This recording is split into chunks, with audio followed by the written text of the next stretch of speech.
Ahanba Maktada, Salai Story Channel gi mahut sinsaduna, Panthoi Mangang na mayambu, Taram na Oksabagaluinana, Ikok no na Kurimzari. Wari asigi mamingna, Nungshiba gi Paap. Wari asibu ibirakbana, Hema Moirangthem. Hauzik mayam gi maphamda, Wari asi kudol tamzari, Mayam punna taminarasi. Oirida ba Nungshiba ne? Ay mabut hazakitra. Thazaroida. Napahaiba napasa. Thazaba yabaga nate. Kaidarudoino. Ma gol supai kitri. Ahingi matamni laisi do tumba yaramde. Laisi sauna machinda soli. Mina Nungshibi basunanta basida. Aibo magi wakan khanki gadrane. Andubo thamoya mapalubana. Nungshiba machin amata oirasu poklubana. Ay mabudi kaubo ngamte. Asi haina mamitagi mapiso sinthai. Adubo laisi napu sapuda tumbada themkre. Laisi mamagi mapamda maboknai haiduna leibani. Ma private school amada oza suoiri. Ayuki matamni laisi do nganna hogatuna thawa inkhang luisili. Laisi masadu hainingde. Imang mangi. Kanana di mangloi. Nungshiba mahakna. Handak honglaiba maong matawsida. Laisi thabak loiraduna magi kada tumina phami. Hana thokhiba thodok-singdo ningsinglai. Thoibina. Laisi, nangdo da thoiba hoiga leiminaba darisido khangbra. Laisi thoksadana. Risi haidi karambano. As, da thoibaga nahan achapothinba lakminabado. Laisi na. Oh, masakal lolaga lakpado natra. Khange adu kaidorage. Ho mana nangse haibiyo na haileri haye da thoibada takpada yandra mali. Is taligwa nupa koiba kaina khiri be mai. Yari be ma. Chahida yasilaktre. Laisabi aribi mingthol phangjingai dane. Sasat yazaho. Wari di be ma. Hauzik matam sidane. Nungsinaba thamubaga yaponte. Lo, chaktum thongnaba tarusi. Laisi amadi thoibi thabak ama tawbagi baraka ama logduna leiminabani. Somdana thoiba mai kanati. Mai khusina marolama. Lembana. Nasaktu yadene kusudo. Haiba nangdi thoibana. Kaino, mai khuse engonda loina layena haibani. Kusu adoda kaisanarige. Risi thoiba hoina phamiba adomda lai. Langna hairi. Maido irenjana tikidi haide. Aduga kaino amok sangatnarmisina. Lembana. Darisia, masigi thoiba haiba maitan mambase. Mui haibi sauribani. Adugibu, thoiba saunuse. Mi lembana ngangbabu asing mangangbani. Thoiba risida paina yenglaga. Is, saksingjiga nupina yabidaba ngakta. Hoine, ai thire mureba. Adu nupidi aina khak oiramnine koisa. Ha. Hoi chume, inauna haiba. Ado aina hayona haibadudi haibikrabo. Asengbani thoiba. Tasengbagidi aise nupi koiroina khalambani. Adubo mabu hek uba matamda Nungshiba phawkhre. Lembana. Nungshiba phawkhre. Thamoise marolole natro yamba. Masidiba. Thoibana. Haidi haikramne. Ado ngasai thoibina haibadadi yadena hairi hai. Ado yamba. Laisidi tasengna pukse lepi amadi oibaniko. Haujikangi nupa ani ahum koibido tawdamni. Koiragasu ama kainera matung koiba adunatana. Lembana. Ibo adudi aisu koi gaino ama kainera matung dia. Rasiam kangdro. Risi nokfet tawraga. Madumakni aina pambasu. Thoibana. Aduga laisigi thamoi thugaibadi yareko. Haima. Nungshirisibu kaina nabro thoiba. Kanana khang iyambadi ningkiba hongdaba anam kanbamdi leidana aduda haibanida ataida anam kanbadawna ai mangondasu anam kale magi damak khongkhomsisu handoroi lembana wa ariba nigi wari sitabada ai ekhoi nungsido ningsingaida hera phone charge toromane lauthokhi si haiduna changki risina thoiba thoibido phone to si ai wakhum do tageba Seba tawagumda. Is yang ngai ngam de gori base. Hoi se tawge. Asi haiduna call tawi. Somdana Lacy amadi thoibi phiro loisili. Lacy na. Sina fi singse phasana thamba yadabraba. Phone napni da khangi be manangama. Napa phangdaba kaise yadabane. Hayeng nangsu napa koira khangni. Is ibema koira sune. Ishagi thaudi masa khangi ko ai. Danjada da thoibigi phone do ring khingai. Lacy na. Tawre do noigi Krishna kusungam zabado. Hone Krishna kusu oizarasu. Mi aigi thawai. Si hairaga phone do paikre. Lacy na. Imai pema thagalu. Hello. Ho thanglen manja Nungshiba. Risina. Hoima. Thoibana. Haune sibi. As yang wai. Lacy thoibi da paina yengi. Thoibi adoi khangsina da bisaraga phone do da hai. Mi singse phangdabagi awaba sidiba. Yarise. Haibiruno. Aina ngasai haibado Lacy do kai hairige. Yadeda. Rishi suka natari. Amuka hayo. Hauji amta hayo ba. Hauji amane. Somda kanna napatari. Thoibina Lacy da. Rishi na phone se pairo hai. Se. Aidi kai gi phone paide ba. Pairoi. Se nabu phata tawno. Si hairaga pisili Lacy na. As taliko. Thoibina Rishi da su. Ko pairo se. Wari du sanaro. Asi haiduna Rishi da pisili. Lacy tana pai. Hello? Hello. Sak jarabo. Chare. Dada hoidi charabo. Chare. Ado aido ngasai thoibida haikibo ado nang kai khalige. Dada gi wafam da ai Lacy gi phone do khinglei. Dada aido yumlom gi kolai. Se thoibi. Asi hairaga thoibi gi phone do pikre. Lacy ma gi phone do paikre somdana Risina. As thoiba. Lacy gi phone number piro. Ai mi masada hangdana number pide. Han hangkige. Disturb torkono. Wari am sanaki. Rishi thoibida paina yenglaga. San horo. Asi hairaga nungaitana changki. Thoiba Rishi da yenglaga thoibida hairi. Thoi. Noi da Rishi sa nungaitana changkri. Ai sune kai haiduno khangdre. Aina number piuro. Mana langakadaba isaudo talle. Farese. Ai tumina pikragi. Amasina ingonda ngangaknabra. Ngangoyeba. Farese potharo. Ai sungasidi khara wai. Aduna pothauragi. Wariga se sungsan sanadabida thamagi kaina. Wari hi wabu kaino. Hayeng sanarasu yai. Thamego. Asi haiduna phone do thamkre. Thoibi machindo paithoaga. Chibuna pani. Kwaine ni kaina. Nungsiba wariga sabada. Sukpang phangdeba. Lacy my phone do metuna. Thoibi da yengdabida. Phone do da yengduna hairi. Pak trebema. Isau langi ni kaina. Yong na sugat padu yamale. Tumo yari thiengabani. Isau toge hairagana. Mapanda tawro salo. Ayam taning deba. Thoibi Lacy da paina yengduna. Phone do na kanda thamlaga hipthare. Thoibi machindo murum soli. Madi ya phasabadawna. Aibu yong na sugat padu mali kaina. Madi ya phasabadawna. Aibu yong na sugat padu mali kaina. Madi as kai haidino. Maandabanina haina baga later as to me. Lacy mapok ibenina masubu kauri. Ibema masu tabro. Lacy mangduna lairibado mabok na kaurapadu lagyan lai. Abo kay haige. Abok se hidak zadonina. Abok saksa thoage. Hoy abo chak thibirage lao. Asi haiduna Lacy chakhum lomda changi. My phone do laiba table do thami. Phone gi skin do ngalakpadada haifet yenglui messenger dani. Good morning. Ado nangi mingse evi gi ming koksak bisi ko bro. Lacy lakliba message to haningura male. Phone do skin lok hanglaga reply pi.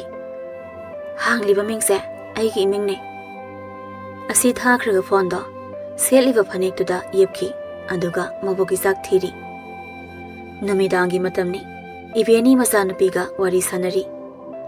Ibema isu se kaino mangdana adum le kaidawrage asibo leimana ima aisu khangde masi angangse ꯑꯣꯖꯥꯒꯤ ꯇ꯭ꯔꯦꯅꯤꯡꯒꯤ ꯏꯝꯐꯥꯜꯗ ꯂꯩꯔꯨꯕꯗꯣ ꯑꯗꯨꯗꯒꯤꯅꯤ training ꯂꯣꯏꯔꯒ ꯍꯜꯂꯛꯄꯗꯨꯗꯒꯤꯅꯦ ꯃꯥꯅ ꯁꯨꯃꯥꯏꯅ ꯑꯗꯨꯝ ꯂꯩꯔꯤꯕꯁꯤꯅꯤ ꯑꯁꯤꯕꯨ ꯅꯨꯡꯁꯤꯅꯕ ꯅꯨꯄꯥꯒ ꯈꯥꯏꯅꯔꯖꯥꯠꯂꯣ ꯈꯪꯗꯦꯗ ꯏꯃꯥ ꯅꯁꯨꯁꯦ ꯂꯩꯁꯥꯕꯤꯒ ꯐꯥꯖꯤꯜꯂꯛꯄꯁꯤꯗꯅꯦ ꯑꯩꯅ ꯍꯪꯒꯗꯕꯗꯨꯁꯨ ꯁꯣꯝꯗ ꯊꯕꯛꯁꯤꯅ ꯌꯥꯗꯕ ꯍꯣꯏꯅꯦ ꯆꯨꯝꯃꯤꯅꯦ ꯃꯣꯏ ꯃꯃꯥꯟꯅꯕꯤ ꯊꯣꯏꯕꯤꯗꯣ ꯑꯃꯨꯛꯇ ꯂꯥꯛꯄ ꯌꯥꯒꯗ꯭ꯔꯥꯅ ꯑꯃꯨꯛꯇ ꯍꯪꯉꯛꯀꯦꯔꯣ ꯍꯣꯏ ꯍꯪꯉꯛꯀꯦ ꯏꯃꯥ ꯑꯩ ꯊꯝꯃꯦ ꯁꯣꯝꯗ ꯃꯤ ꯂꯥꯛꯑꯦ ꯑꯁꯤ ꯍꯥꯏꯗꯨꯅ ꯐꯣꯟꯗꯨ ꯊꯝꯈ꯭ꯔꯦ ꯁꯣꯝꯗꯅ ꯂꯩꯁꯤ ꯀꯞꯄꯤ ꯃꯆꯤꯟꯗꯁꯨ ꯁꯣꯜꯂꯤ ꯗꯗꯥ ꯅꯪ ꯌꯥꯝ ꯐꯠꯇꯦ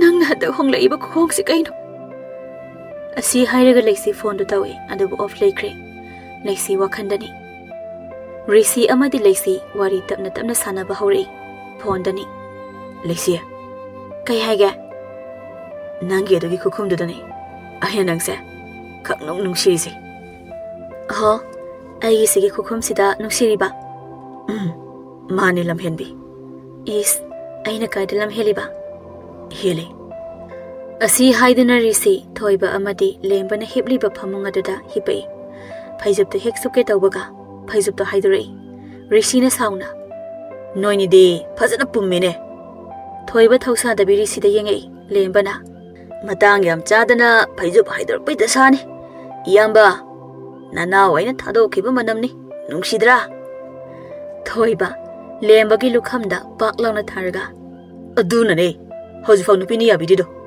ꯁꯦꯒ꯭ꯔꯥꯛ ꯃꯅꯝ ꯑꯗꯒꯤ ꯅꯪꯒꯤ ꯃꯣꯏꯅꯝ ꯀꯔꯝꯕ ꯅꯨꯄꯤꯅ ꯌꯥꯕꯤꯗꯣꯏꯅꯣ ꯁꯤꯗꯅꯤꯅꯦ ꯅꯨꯄꯤ ꯃꯌꯥꯝꯅ ꯀꯣꯏꯇꯥꯟ ꯇꯥꯟꯅꯔꯤꯁꯦ ꯗꯥ ꯂꯦꯝꯕꯒꯤ ꯃꯣꯏꯅꯝꯁꯦ ꯅꯨꯡꯁꯤꯌꯦꯅ ꯅꯨꯄꯤꯅꯤꯅ ꯍꯨꯏ ꯃꯤꯔꯣꯟꯕꯤ ꯃꯥꯟꯕ ꯉꯥꯛꯇ ꯀꯣꯏꯁꯤꯜꯂꯒ ꯅꯣꯏꯅꯤꯅ ꯑꯁ ꯀꯗꯥꯏꯅꯣ ꯐꯩꯖꯨꯞꯇ ꯏꯪꯉꯦ ꯅꯣꯏꯒꯤ ꯔꯣꯃꯥꯟꯁꯀꯗꯣ ꯑꯩ ꯇꯥꯅꯤꯡꯗꯦꯕ ꯅꯣꯏꯒꯤ ꯁꯥꯏꯒꯤ ꯃꯃꯥꯡꯗ ꯑꯩꯕꯨ ꯌꯣꯟꯕꯤꯔꯅꯨ ꯄꯤꯔꯣ ꯑꯁꯤ ꯍꯥꯏꯗꯨꯅ ꯐꯩꯖꯨꯞꯇꯣ ꯇꯥꯞ ꯂꯧꯔꯒ ꯁꯨꯞꯆꯤꯜꯂꯒ ꯍꯤꯞꯅ ꯍꯥꯏꯔꯛꯏ ꯅꯨꯄꯤꯒꯗꯣ ꯊꯤꯅꯤꯡꯉꯩꯗ ꯍꯣ ꯅꯤꯡꯊꯝꯊꯥ ꯊꯣꯏꯕꯅ ꯏꯁ ꯄꯛꯇꯦꯅꯦ ꯔꯤꯁꯤꯅ ꯇꯥꯕ꯭ꯔꯣ ꯇꯥꯏꯌꯦ ꯀꯅꯥꯅꯣ ꯍꯧꯖꯤꯛ ꯉꯥꯡꯅꯔꯤꯗꯨꯅ ꯑꯩꯈꯣꯏ ꯁꯤꯗ ꯅꯨꯄꯤꯅ ꯌꯥꯕꯤꯗꯕ ꯑꯃ ꯂꯩꯌꯦ ꯏꯪꯉꯦꯅ ꯐꯩꯖꯨꯞꯇꯣ ꯍꯥꯏꯗꯣꯛꯎꯕ ꯑꯄꯨꯝ ꯑꯁꯥꯃꯅ ꯍꯦꯛꯇ ꯊꯥꯗꯣꯔꯛꯄꯤꯅꯤ ꯃꯥꯅ ꯇꯧꯔꯤꯁꯦ ꯑꯗꯨꯗ ꯁꯨꯝ ꯉꯥꯡꯅꯔꯝꯕꯅꯤ ꯑꯣ ꯑꯗꯨ ꯂꯩꯁꯦ ꯇꯨꯝꯃꯗꯣꯏꯔꯣ ꯅꯪꯕꯣ ꯇꯨꯝꯅꯤꯡꯗꯤ ꯍꯧꯔꯛꯑꯕꯅꯤ ꯑꯗꯣ ꯅꯪ ꯌꯨꯝ ꯆꯠꯀꯅꯤ ꯍꯥꯏꯕꯗꯣ ꯀꯩꯗꯧꯉꯩꯅꯣ ꯍꯌꯦꯡꯅꯤ ꯑꯣ ꯑꯗꯨꯗꯤ ꯑꯩꯅ ꯊꯤꯟꯕꯤ ꯇꯥꯕꯅꯤꯅꯦ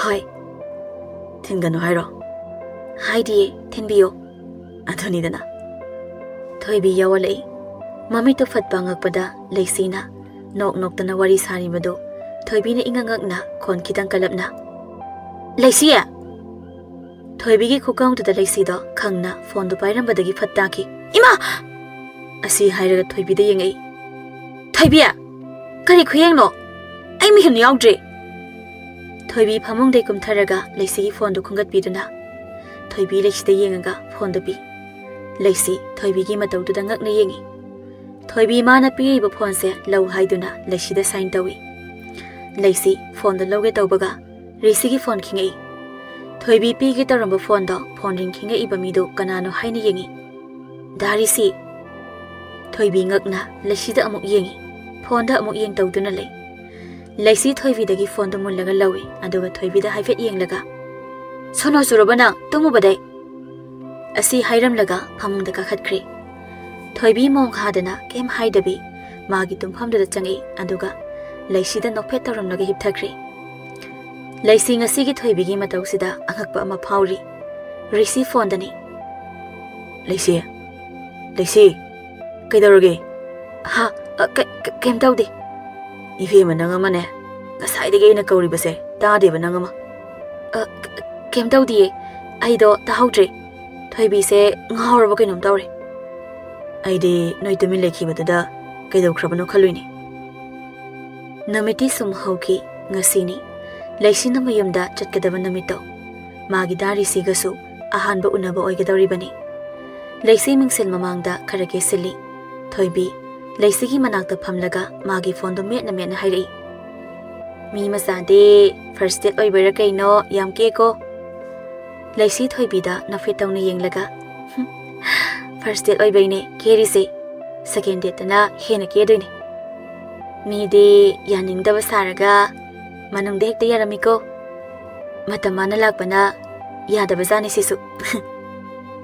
Aidi ngarangdo pungak hengakre haba. Phondaga murum salambaduda. Laisi kerambadagi thoibida onsilaklaga thoibigi manakta phamtharai aduga nate nangarangi do kidoinoba yam pakatnaga hangi ho kem tawdi bema nangi ngarangi na tawdudane aido tamina dum yengbani tanja aduda laisigi phone do khingai laisi phone do da yengi darisi haina thabaduda laisi kuidabida satpai noina bigi hongnabi kedana leirabo ai mi ngai bagi thabakse kaya hainade ko satholo loire dari sila abo noi hostel gi ketalere okay asi haiduna phone do kai aduga phat hawali la ai hai bro ketalere hai ai thoki ko good luck horen asapole hello ko hoi lehelake bye si hairam dana thokri risi amadi laisi gari sum thorakpana mafam amada yaure mafam do yamna suphazai risi gari hek khambaga laisi phatgummi aduga aya sidi yam phazalai rame yam phazana semgalame risi laisi da yenglaga nangdi yam salami oire aduso noi ex ko oidero laisi thausa da bida ex kanatiye sigi lambi se pharaga chatpa lamsing do adum chatpada ui kaino mafam sigi phazabade ex ki wadine sugun unadana kaina kibana halida risi laisi ki manakta changleraga mamangda satlipsilaga nupa se yam koirpi mongneba laisi risi da yankhatlaga kaina tawreisina darisi nangna wangba hela haiba ai khange hando aina handoktradi laisi maning handuna chatke tawi risi laisi ki khudata phai aduga gari khamliba domda purei aduga hairi laisi se gari sidane iren jana phamo hanadi mafam se phampham leibani handakti semdokpagi lokthokra male stena makhak phari ba gari sida ai phamdoiba aine gari macha thoba haite ko ai gari ga tumina baga ngamoi ko risi nokladuna gari gi mamang da phat ngak laga aina ngak toini phamo laisi do phat chongkhalaga phami adoidi yam lairaba machani aduna nangbo hayeng nunggaina thamba ngamni heba ai thajade laisi lairaba ina khunba aigi famdane kemta leite thamoi sengba madune marudi phana yamna ina khunba imungdada minungsigi wangmada hingada bai sarupudine phana lairsano thamoi sengna nungsinaraga loire nupa napi chapmanana subuno babu kalabadi karigi lairaba oidino darise lairaba haise thabakta jil hauthiba mido madu oigadabani chumi adu wahigi wani asengbadadi madu oithokdida ho oidabada ivanina ohillaga loire kaino masi ngang simaba asi haiduna anida nokminai mangdun lairamba laisi magi phone ring lakpa makhondu tabada gyan phallai phone gi screen da yengbada thoibi gi phone oirami madu ubada laisi harauna phone do pakhali thoibe haune nang kedaramino samlairambane laisi nang kapiro kapti log to bagi khonjel on bane nang dari sigi wakhan thado ma nangondagi lapthoknaba oidaba nganglaga malot khibani ma kadai de lei haige koirengi da jeski dukala ma hanglaga lei haibani da thoibasu ma ga khanaba male dari si su sawrini na poda daine handak lekhiba phone du sune amutu gai khre hai nate ina kare yam khunba masa dongna ayo yam ngning de ko ai hayeng noi abu khoida lakani cha hapamo leisi khumde mangaga leira no yare madugi makok sa ko nu padugi da maktane namitagi napi tari bado pamudraba pamude ai pamudi nungsiba su thamningkhide adubo mi ama oina poklubana thamoi sonjabegi mapo nupi haiba mapok sida poklubana ꯑꯩꯅ ꯃꯥꯕꯨ ꯊꯥꯖꯈꯤꯕ ꯅꯨꯡꯁꯤꯈꯤꯕꯅꯤ ꯑꯗꯨꯒ ꯋꯥꯈꯜ ꯃꯆꯥꯛ ꯈꯟꯕ ꯑꯩꯉꯣꯟꯗꯒꯤ ꯅꯥꯊꯩꯅꯕꯗ ꯍꯣꯠꯅꯕ ꯃꯥꯕꯨꯗꯤ ꯑꯩꯅ ꯉꯥꯛꯄꯤꯕ ꯉꯝꯃꯣꯏ ꯃꯥ ꯑꯣꯏꯗꯕ ꯋꯥ ꯉꯥꯡꯗ꯭ꯔꯕꯁꯨ ꯑꯁꯦꯡꯕꯗꯣ ꯍꯥꯏꯔꯝꯕ ꯃꯇꯝꯗ ꯑꯩꯅ ꯃꯥꯕꯨ ꯑꯗꯨꯛ ꯌꯥꯝꯅ ꯋꯥꯔꯧꯔꯤꯕꯁꯦ ꯋꯥꯔꯧꯔꯝꯃꯣꯏꯗꯕꯅꯤ 마수, 아이나 와리바스 마이나 와르키니 마담드다 마, 아이기 건지한테 라이라도나 아이기 삭담시 파오바 마기 맘에 뜯어 할로 아묵수 하게 마디 야 파타바 미니 마기 마망다 아이야 뭐 하나 레보이 아도 오이다바 강바 미기 타모이부 사나바 마 마도가 밥 소이드나 라키가니 마 레시 토세 낭나 사도 야르이바 낭 까빠 야다바 미니 낭나 사나나 사보 나나바 실리게기노 낭 하잉 라카니 하이바 나트라 라오 아도 아복라에 타마게고 ꯑꯁꯤ ꯍꯥꯏꯔꯝꯃꯒ ꯐꯣꯟꯗꯨ ꯊꯝꯈ꯭ꯔꯦ ꯂꯩꯁꯤ ꯄꯦꯟꯅ ꯀꯞꯄꯤ ꯇꯥꯟꯖꯥ ꯑꯗꯨꯗ ꯂꯩꯁꯤꯒꯤ ꯐꯣꯟꯗꯨ ꯔꯤꯡ ꯑꯃ ꯂꯥꯛꯏ ꯑꯦꯚꯤ ꯃꯦꯁꯦꯟꯖꯔꯒꯤ ꯀꯣꯜꯅꯤ ꯂꯩꯁꯤ ꯍꯥꯏꯐꯦꯠ ꯌꯦꯡꯉꯤ ꯃꯥꯅꯤ ꯃꯗꯨꯗꯤ ꯃꯦꯁꯦꯟꯖꯔꯗ ꯃꯦꯁꯦꯖꯇ ꯂꯩꯁꯤꯕꯨ ꯊꯦꯝꯖꯤꯟꯕꯤꯕꯒꯤ ꯃꯁꯔꯨꯛꯇ ꯑꯣꯏꯖꯕ ꯃꯉꯥꯜ ꯂꯩꯁꯤ ꯇꯥꯔꯛꯂꯤꯕ ꯃꯤꯠꯂꯨꯒꯤ ꯄꯤꯔꯥꯡꯗꯨ ꯍꯥꯏꯐꯦꯠ ꯇꯩꯊꯣꯛꯂꯒ ꯐꯣꯟꯗꯨ ꯄꯥꯏꯈꯠꯂꯤ ꯀꯩꯗꯧꯔꯤꯅꯣ ꯀꯣꯛꯆꯥꯛꯄꯤꯁꯤꯕꯣ ꯂꯩꯁꯤ ꯀꯣꯛꯆꯥꯛꯄꯤ ꯍꯥꯏꯔꯛꯄꯗꯨꯗ ꯅꯣꯛꯅꯤꯡꯉꯨꯔ ꯃꯥꯜꯂꯤ ꯍꯥꯏꯐꯦꯠ ꯅꯣꯛꯏ ꯑꯥꯏ ꯃꯤꯅ ꯍꯥꯏꯔꯤꯁꯤ ꯈꯨꯝꯗꯕꯤꯗꯒ ꯅꯣꯛꯏꯅꯦ ꯑꯩꯗꯣ ꯅꯪ ꯍꯧꯖꯤꯛꯀꯤ ꯈꯨꯍꯥꯏꯗꯨꯗ ꯁꯨꯝ ꯅꯣꯛꯅꯤꯡꯉꯛꯄ ꯑꯗꯨꯒꯤꯅꯦ ꯏꯁ ꯌꯥꯝ ꯅꯣꯛꯅꯤꯡꯉꯤꯔꯕ ꯑꯗꯣ ꯅꯪꯒꯤ ꯑꯦꯕꯤ ꯃꯤꯡꯁꯦ ꯆꯦꯟꯖ ꯇꯧ ꯅꯨꯡꯉꯥꯏꯇꯦꯕ ꯁꯤꯒꯤ ꯑꯦꯀꯥꯎꯟꯁꯦ ꯀꯨꯏꯔꯕ ꯑꯦꯀꯥꯎꯟꯅꯦ ꯑꯩ ꯄꯥꯛꯅꯁꯨ ꯄꯥꯏꯗ꯭ꯔꯦ ꯑꯃꯃꯨꯛ ꯆꯦꯛ ꯇꯧꯒꯦꯅ ꯂꯣꯒꯏꯟ ꯇꯧꯕꯅꯦ ꯑꯍꯣ ꯑꯗꯣ ꯃꯤꯡ ꯀꯩ ꯀꯧꯒꯦ ꯂꯩꯁꯤ ꯑꯦꯕꯤꯗ ꯂꯩꯁꯤ ꯆꯅꯨ ꯍꯥꯏꯅ ꯍꯥꯡꯕꯅꯦ ꯃꯗꯣ ꯑꯩꯒꯤ ꯑꯦꯕꯤ ꯑꯦꯀꯥꯎꯟ ꯑꯁꯦꯡꯕꯅꯦ ꯑꯣ ꯑꯗꯨꯗꯤ ꯑꯩ ꯐ꯭ꯔꯦꯟ ꯔꯤꯀ꯭ꯋꯦꯁ ꯇꯧꯔꯛꯀꯦꯀꯣ ꯍꯣꯏ ꯇꯧꯔꯛꯑꯣ ꯑꯗꯣ ꯏꯆꯝ ꯆꯝꯅ ꯇꯤꯟꯅꯁꯤ ꯌꯥꯕ꯭ꯔꯣ ꯌꯥꯏꯌꯦ ꯇꯤꯟꯅꯁꯤ ꯑꯗꯨꯗꯤ ꯅꯪꯒꯤ ꯑꯦꯀꯥꯎꯟ ꯑꯁꯦꯡꯕꯗꯨꯗ ꯑꯣꯏꯅ ꯇꯧꯔꯛꯑꯒꯦ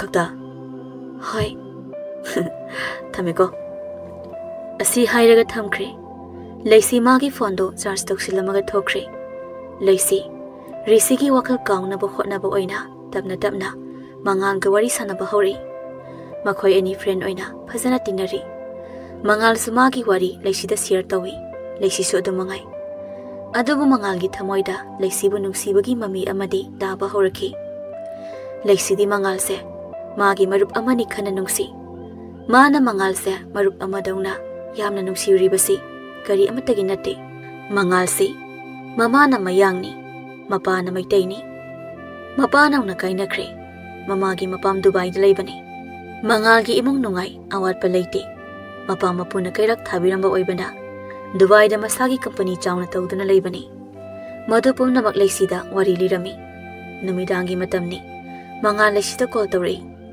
ꯂꯩꯁꯤ ꯐꯤꯔꯣꯜ ꯂꯣꯏꯁꯤꯜꯂꯝꯕꯗꯒꯤ ꯃꯥꯒꯤ ꯐꯣꯟꯒꯤ ꯔꯤꯡꯗꯨ ꯇꯥꯕꯗ ꯇꯥꯞ ꯂꯧꯔꯒ ꯃꯉꯥꯜ ꯑꯣꯏꯔꯝꯕꯗꯨꯗ ꯄꯥꯏꯈꯠꯂꯤ ꯍꯥꯏ ꯃꯉꯥꯜ ꯀꯩꯗꯧꯔꯒꯦ ꯕꯦꯝꯃ ꯐꯤꯔꯣꯜ ꯁꯨꯝ ꯂꯣꯏꯁꯤꯜꯂꯝꯕꯅꯦ ꯍꯌꯦꯡꯗꯤ ꯃꯟꯗꯦꯅꯤꯅ ꯁ꯭ꯀꯨꯜ ꯆꯠꯇꯣꯏ ꯑꯣꯏꯔꯝꯅꯤꯅꯦ ꯃꯤꯁꯅꯤꯅ ꯑꯣꯖꯥ ꯍꯥꯏꯁꯤꯗꯤ ꯆꯠꯄ ꯇꯥꯕꯅꯤ ꯀꯩꯅꯣ ꯅꯪꯁꯨ ꯅꯁꯥꯒꯤ ꯀꯝꯄꯅꯤ ꯌꯦꯡꯁꯤꯟꯕ ꯑꯗꯨꯝ ꯆꯠꯂꯤꯗꯨꯗꯤ ꯆꯨꯝꯃꯦ ꯑꯗꯣ ꯑꯩ ꯏꯃꯥꯅ ꯀꯧꯔꯦ ꯑꯝꯇ ꯆꯠꯂꯨꯈꯤꯒꯦ ꯑꯗꯣ ꯑꯩ ꯀꯣꯜ ꯇꯧꯔꯛꯈꯤꯗꯣꯏꯅꯤꯀꯣ ꯇꯨꯝꯃꯝꯕ ꯌꯥꯔꯣꯏꯀꯣ ꯍꯣꯏ ꯃꯉꯥꯜ ꯐꯣꯟꯗꯨ ꯊꯝꯂꯒ ꯃꯃꯥꯅ ꯀꯧꯔꯤꯕ ꯔꯣꯝꯗ ꯂꯥꯛꯏ ꯏꯕꯨꯡꯉꯣ ꯆꯥꯛ ꯆꯥꯅꯦꯁꯨ ꯈꯪꯗꯦ ꯍꯥꯟꯅꯒ ꯅꯪ ꯌꯥꯝ ꯃꯥꯟꯅꯗ꯭ꯔꯦ ꯅꯠꯇꯦ ꯏꯆꯥꯕꯨ ꯀꯩꯗꯧꯔꯒꯦ ꯏꯃꯥ ꯑꯩ ꯀꯩꯝ ꯇꯧꯗꯦꯀꯣ ꯍꯥꯟꯅꯒꯤ ꯅꯆꯥ ꯃꯉꯥꯟꯗꯨꯅꯤ ꯅꯆꯦꯅ ꯈꯪꯅꯧ ꯍꯥꯏꯕ ꯅꯨꯄꯤꯗꯨꯅ ꯀꯩꯒꯤ ꯈꯪꯅꯗ꯭ꯔꯤꯕ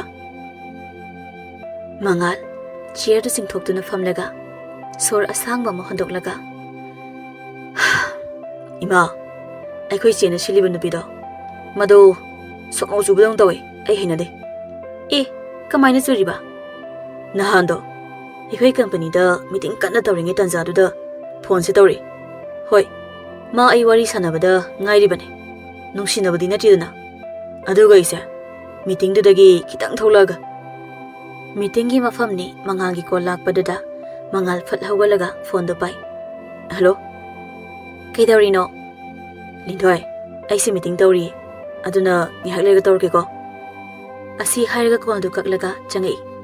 Mangal hek phambaga call du amuk lai. Company gi staff singdo manganda loina yengai. Mangal sauna amuk thoklaklaga phone du pairaga. Ngange tawbaga Linthoi na. Ngihak ta phau matam khaidoningdaba. Aigi matam nangonda laitraba natro. Ha.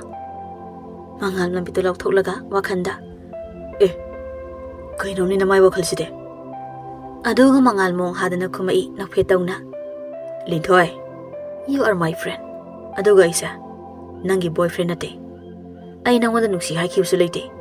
Ibani wari sanabadudi chumna. Friend amoyna khankibane. Ay di nangbo aygi boyfriend ni khankre.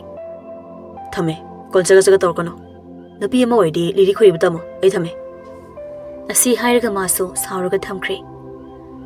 Sinima, warise. Ibunga nangbo napi phangkidro. Nama aidi sum sonzile. Aibu isagi imauga da uba phangaroidro.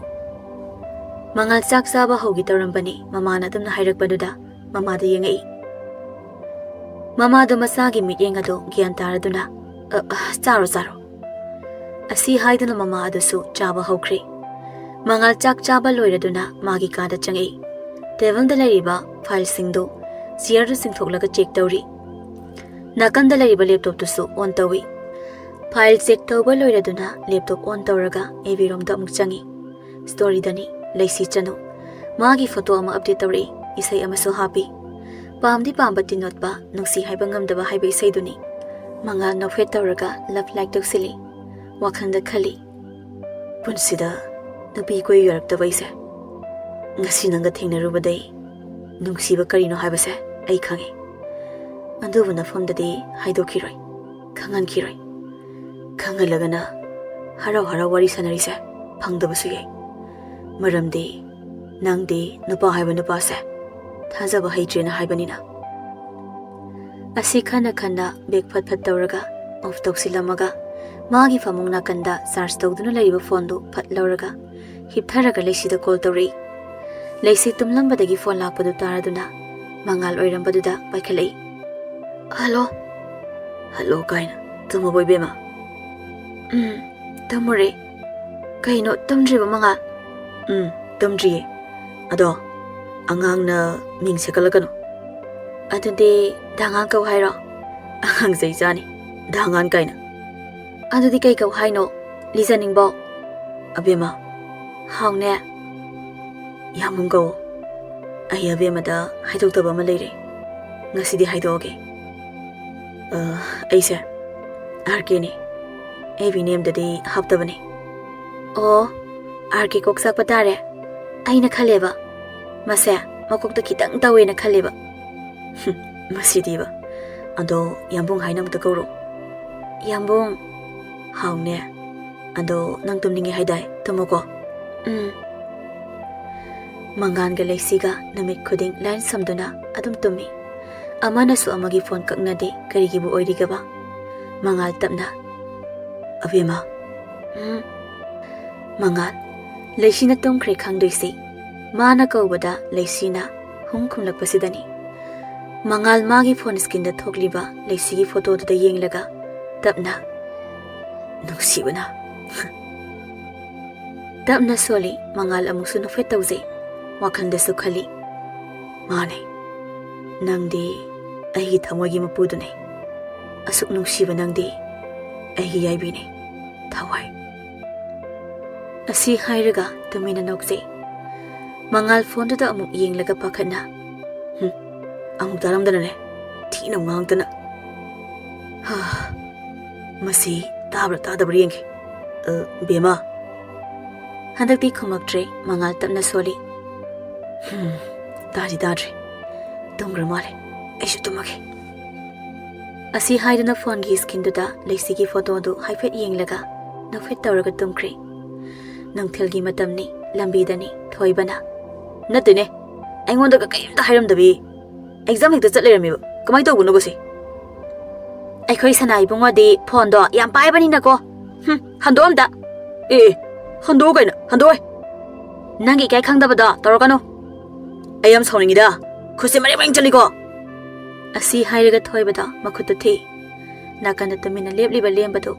Thoibana makhut theibado hek uri machinda soli. Ish dhabdi makhut ka theksinadana. Nupi tap tage koiraga mana. Aina somda ama phau phangdana leiri. Somdana khut thekliba thoibaduda. Thoibina thoibagi mamaida khupakna thajili. Lembana somda. Ayo! Hairaga mamaiduda nali. Machinda su hai. Oh! Makhut thekpagi thajin bigrini. As nadi naramni. Asi hairaga lembada thoibagi manakta lai. Thoibi sauna. Khut ka thedana. Nupina za sugai koiraga. Nanga toba dumaina ne. Aisu toba manbra. Ha? Hando jage. Asi hairaga intho amaga chatki. Lemba thoibagi manakta sensilai aduga. Lemba mamaida nanduna hai. Ush! Haujiki dudi naram manida. Thoiba lembada paina yenglaga. Aingonda ne. Nangondana ti thaido. Ado China do aingonda su phawini. Phawradi. Asi hairaga lembada thajilaga chatki. Lembada kaplaga. Ayo! Yade kharmale. Ngai ko zamina je. Asi hairaga tanaki. Laisi school dani class loba loredana tholei. Pari laisi ubada nafetawna kauri. Hi miss. Laisi nafetawna kumi. Sir pari class loiraba. Hoi loire miss kidi. Chap mana ye sir. Tanja da laisi gi phone do lai. Laisi phone screen do da yengi. Laisi mangal oibadu da nafetawraga. Hello yambo. How ne bima. School halaba. Halagina tarambane. Oh, ado bima. Ai ningol chakauba nangnaba tholoktoini. Eh, aseng bhairo yambo. Ado nangaibu koiba pubiyu ko. Aidi koire Manipurda laktaba. Aduna koifamsu khangde. Pubidoine. Ado abimana aibo senadongni ko. Senadoine. Yambong se napi thibaga khanghalaidoine. Yaida. Aigidi abimalai sidi. Kai habana yambo. Ho senabiyo haiba. Mi bemana I senadana kanana senadoino haibanida. Is warigadi. Ado matam sadana call tawrisina thabak hangbro. Hangi. Bemase niksingakpa adugi. Ai se hekta chongthora iraba. Chongthora inine. Hoine pharise. Aina yum hanaba tawge thamagi ko. Asi hairaga phone do kai. Mangalgi yumdani. Mangalgi mama Sunita phone da wari kana sari. Thadoina. Adoima bungodi halabo. Halaktrine. Handakti nopa se.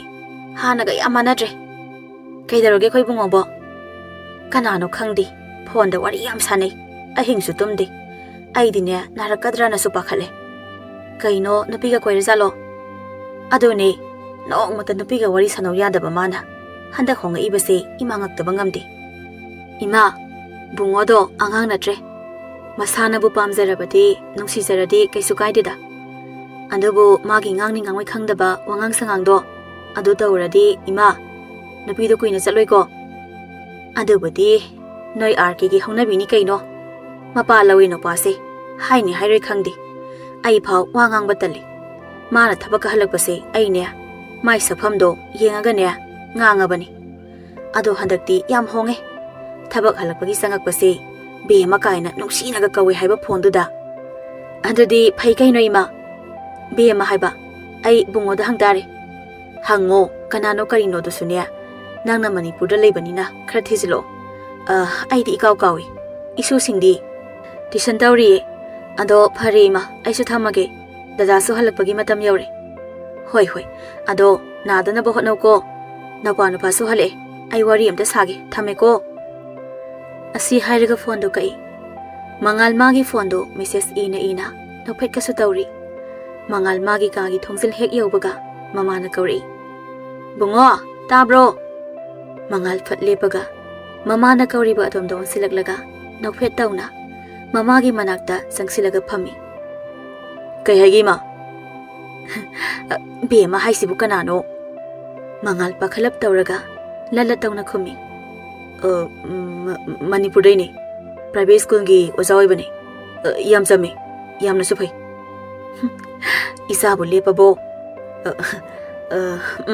Lepe. Ado mama sadi khangri.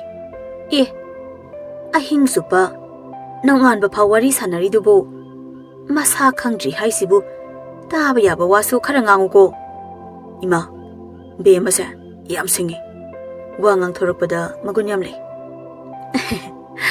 Nangi thamoi de lairiba nungshiba do hayo ma soidana yarakani adugani bungo imadi jat bizat khaide lairaba ina khunba imada khetnaba leite ado nangi ngangni ngangoi khangdaba wadudine ngangunuko aduga isana kawridabadi migi thamoi thugai ganu migi mamitagi mapita hanganu nangna thugai uriba thamoi do nangonda sukairakani mittagi pi sinthahaluriba dosu nangonda sunya soidana sintharakani masi kawridabani ko danjaduda mangalgi fonda ring lai ringtone do maming thokpiduni be manungsibi calling haiduna hairakpaduda sunita mazadu ikai khrani khanduna nafet tawraga phamambadagi hagolaga chatki mangal mamagi maong khangbana magi kada changkhre yambo haune bema khukhum phawdi wa haisani chak thongabo bema sa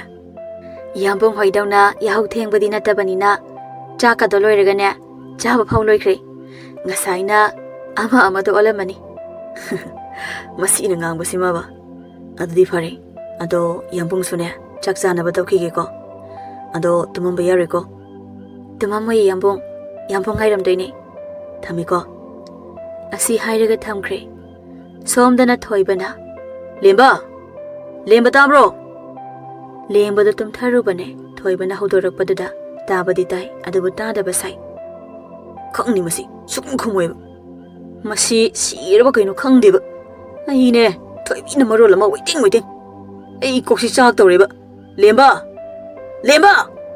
natu gaine rabo nupi se ama khangni ba koijari se sidane ai bu nupi yang koiba tahan bikreba ama khak khaijaru bani ba ise lemba nang hawala roidra asi hairaga lembagi phaijupta singthoi thoiba lembagi phaijupto hek singthokpaga manam side kana manu pini yabi dawrige ba ibungo noigi nungsi nungondo ubada tale nupi ga koido ba ado dari sido yam ngamiko matamda lesina wakibudo rishigi sono khusududi hana khangamadi ai lesidane kaisu hairomoidamni ado lesido hauji kanamta koidra jalo koide habni thajaba mangkhibadudagi oiramganini aikhoi thoibisini pakhali saina ma kana koirabano khangdeba khangdeda noigi nungsi nungongi wari se ai tome asi hairaga phaijupta singkhalaga tamkhi imana banina kemda kana deba tinabagi somda laisigi phone da ring lai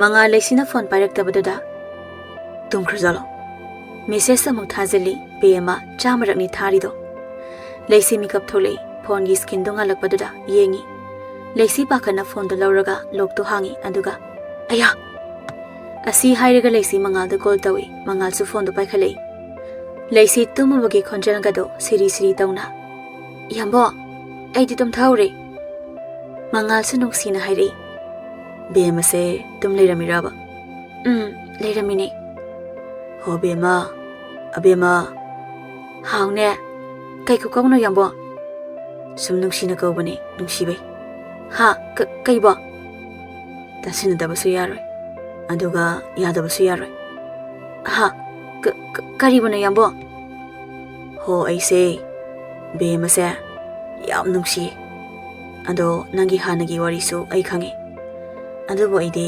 madawna nangi thamoide thugairoi aigi punsi sida be mabu nungsirakdaba mikuptuda ai punsi supa nungaiba ngamdana len boizage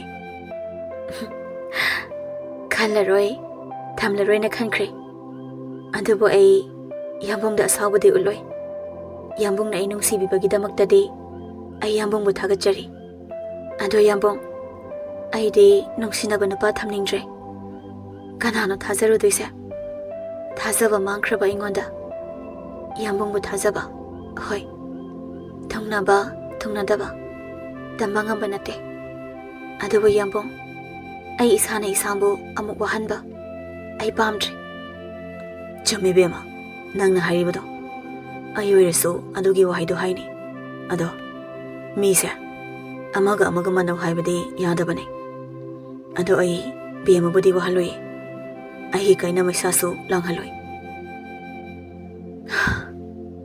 ꯄꯨꯟꯁꯤꯗ ꯅꯨꯄꯤ ꯅꯨꯡꯁꯤꯕ ꯃꯁꯛ ꯈꯪꯂꯛꯇꯦ ꯏꯃꯥ ꯅꯨꯡꯁꯤꯕ ꯏꯆꯦ ꯅꯨꯡꯁꯤꯕ ꯃꯣꯏ ꯑꯅꯤ ꯅꯠꯇꯅ ꯑꯗꯨꯕꯨ ꯕꯦꯝꯃ ꯅꯪꯒ ꯋꯥꯔꯤ ꯁꯥꯟꯅꯈꯤꯕ ꯅꯨꯃꯤꯠꯇꯨꯗꯒꯤ ꯑꯩꯒꯤ ꯊꯃꯣꯏꯗ ꯕꯦꯝꯃꯒꯤ ꯃꯐꯝ ꯑꯃ ꯂꯩꯔꯛꯄꯒꯨꯝ ꯇꯧꯏ ꯂꯩꯁꯨ ꯂꯩꯍꯟꯒꯅꯤ ꯂꯩꯁꯤ ꯈꯨꯝꯗꯦ ꯂꯩꯁꯤ ꯊꯃꯣꯏꯗꯗꯤ ꯃꯉꯥꯜꯕꯨ ꯅꯨꯡꯁꯤꯕ ꯍꯧꯔꯛꯑꯕꯅꯤ ꯑꯗꯨꯕꯨ ꯂꯩꯁꯤ ꯎꯊꯣꯛꯇꯦ ꯒꯣꯀꯨꯜꯅ ꯁꯣꯅꯤꯌꯥꯗ ꯀꯞꯁꯤꯟꯅꯕꯒꯤ ꯃꯇꯥꯡꯗ ꯌꯥꯝ ꯃꯥꯜꯂꯦ ꯌꯥꯝꯕꯨꯡ ꯃꯉꯥꯜ ꯂꯩꯁꯤꯒꯤ ꯊꯋꯥ ꯁꯥꯗꯅ ꯈꯨꯝꯂꯛꯂꯤꯕ ꯄꯥꯎꯈꯨꯝꯗꯨꯗ ꯃꯥ ꯇꯨꯃꯤꯟꯅ ꯂꯩꯈ꯭ꯔꯦ ꯂꯩꯁꯤꯁꯨ ꯋꯥ ꯑꯃꯠꯇ ꯉꯥꯡꯗꯦ ꯉꯥꯏꯍꯥꯛꯀꯤ ꯃꯇꯨꯡ ꯃꯉꯥꯜ ꯂꯩꯁꯤꯅ ꯇꯨꯃꯤꯟꯅ ꯂꯩꯈꯤꯕꯗꯨꯗ ꯑꯃꯨꯛ ꯀꯧꯔꯤ ꯕꯦꯝꯃ ꯍꯨꯝꯗꯪ ꯈꯨꯝꯃꯛꯏ ꯇꯨꯝꯃꯕꯣ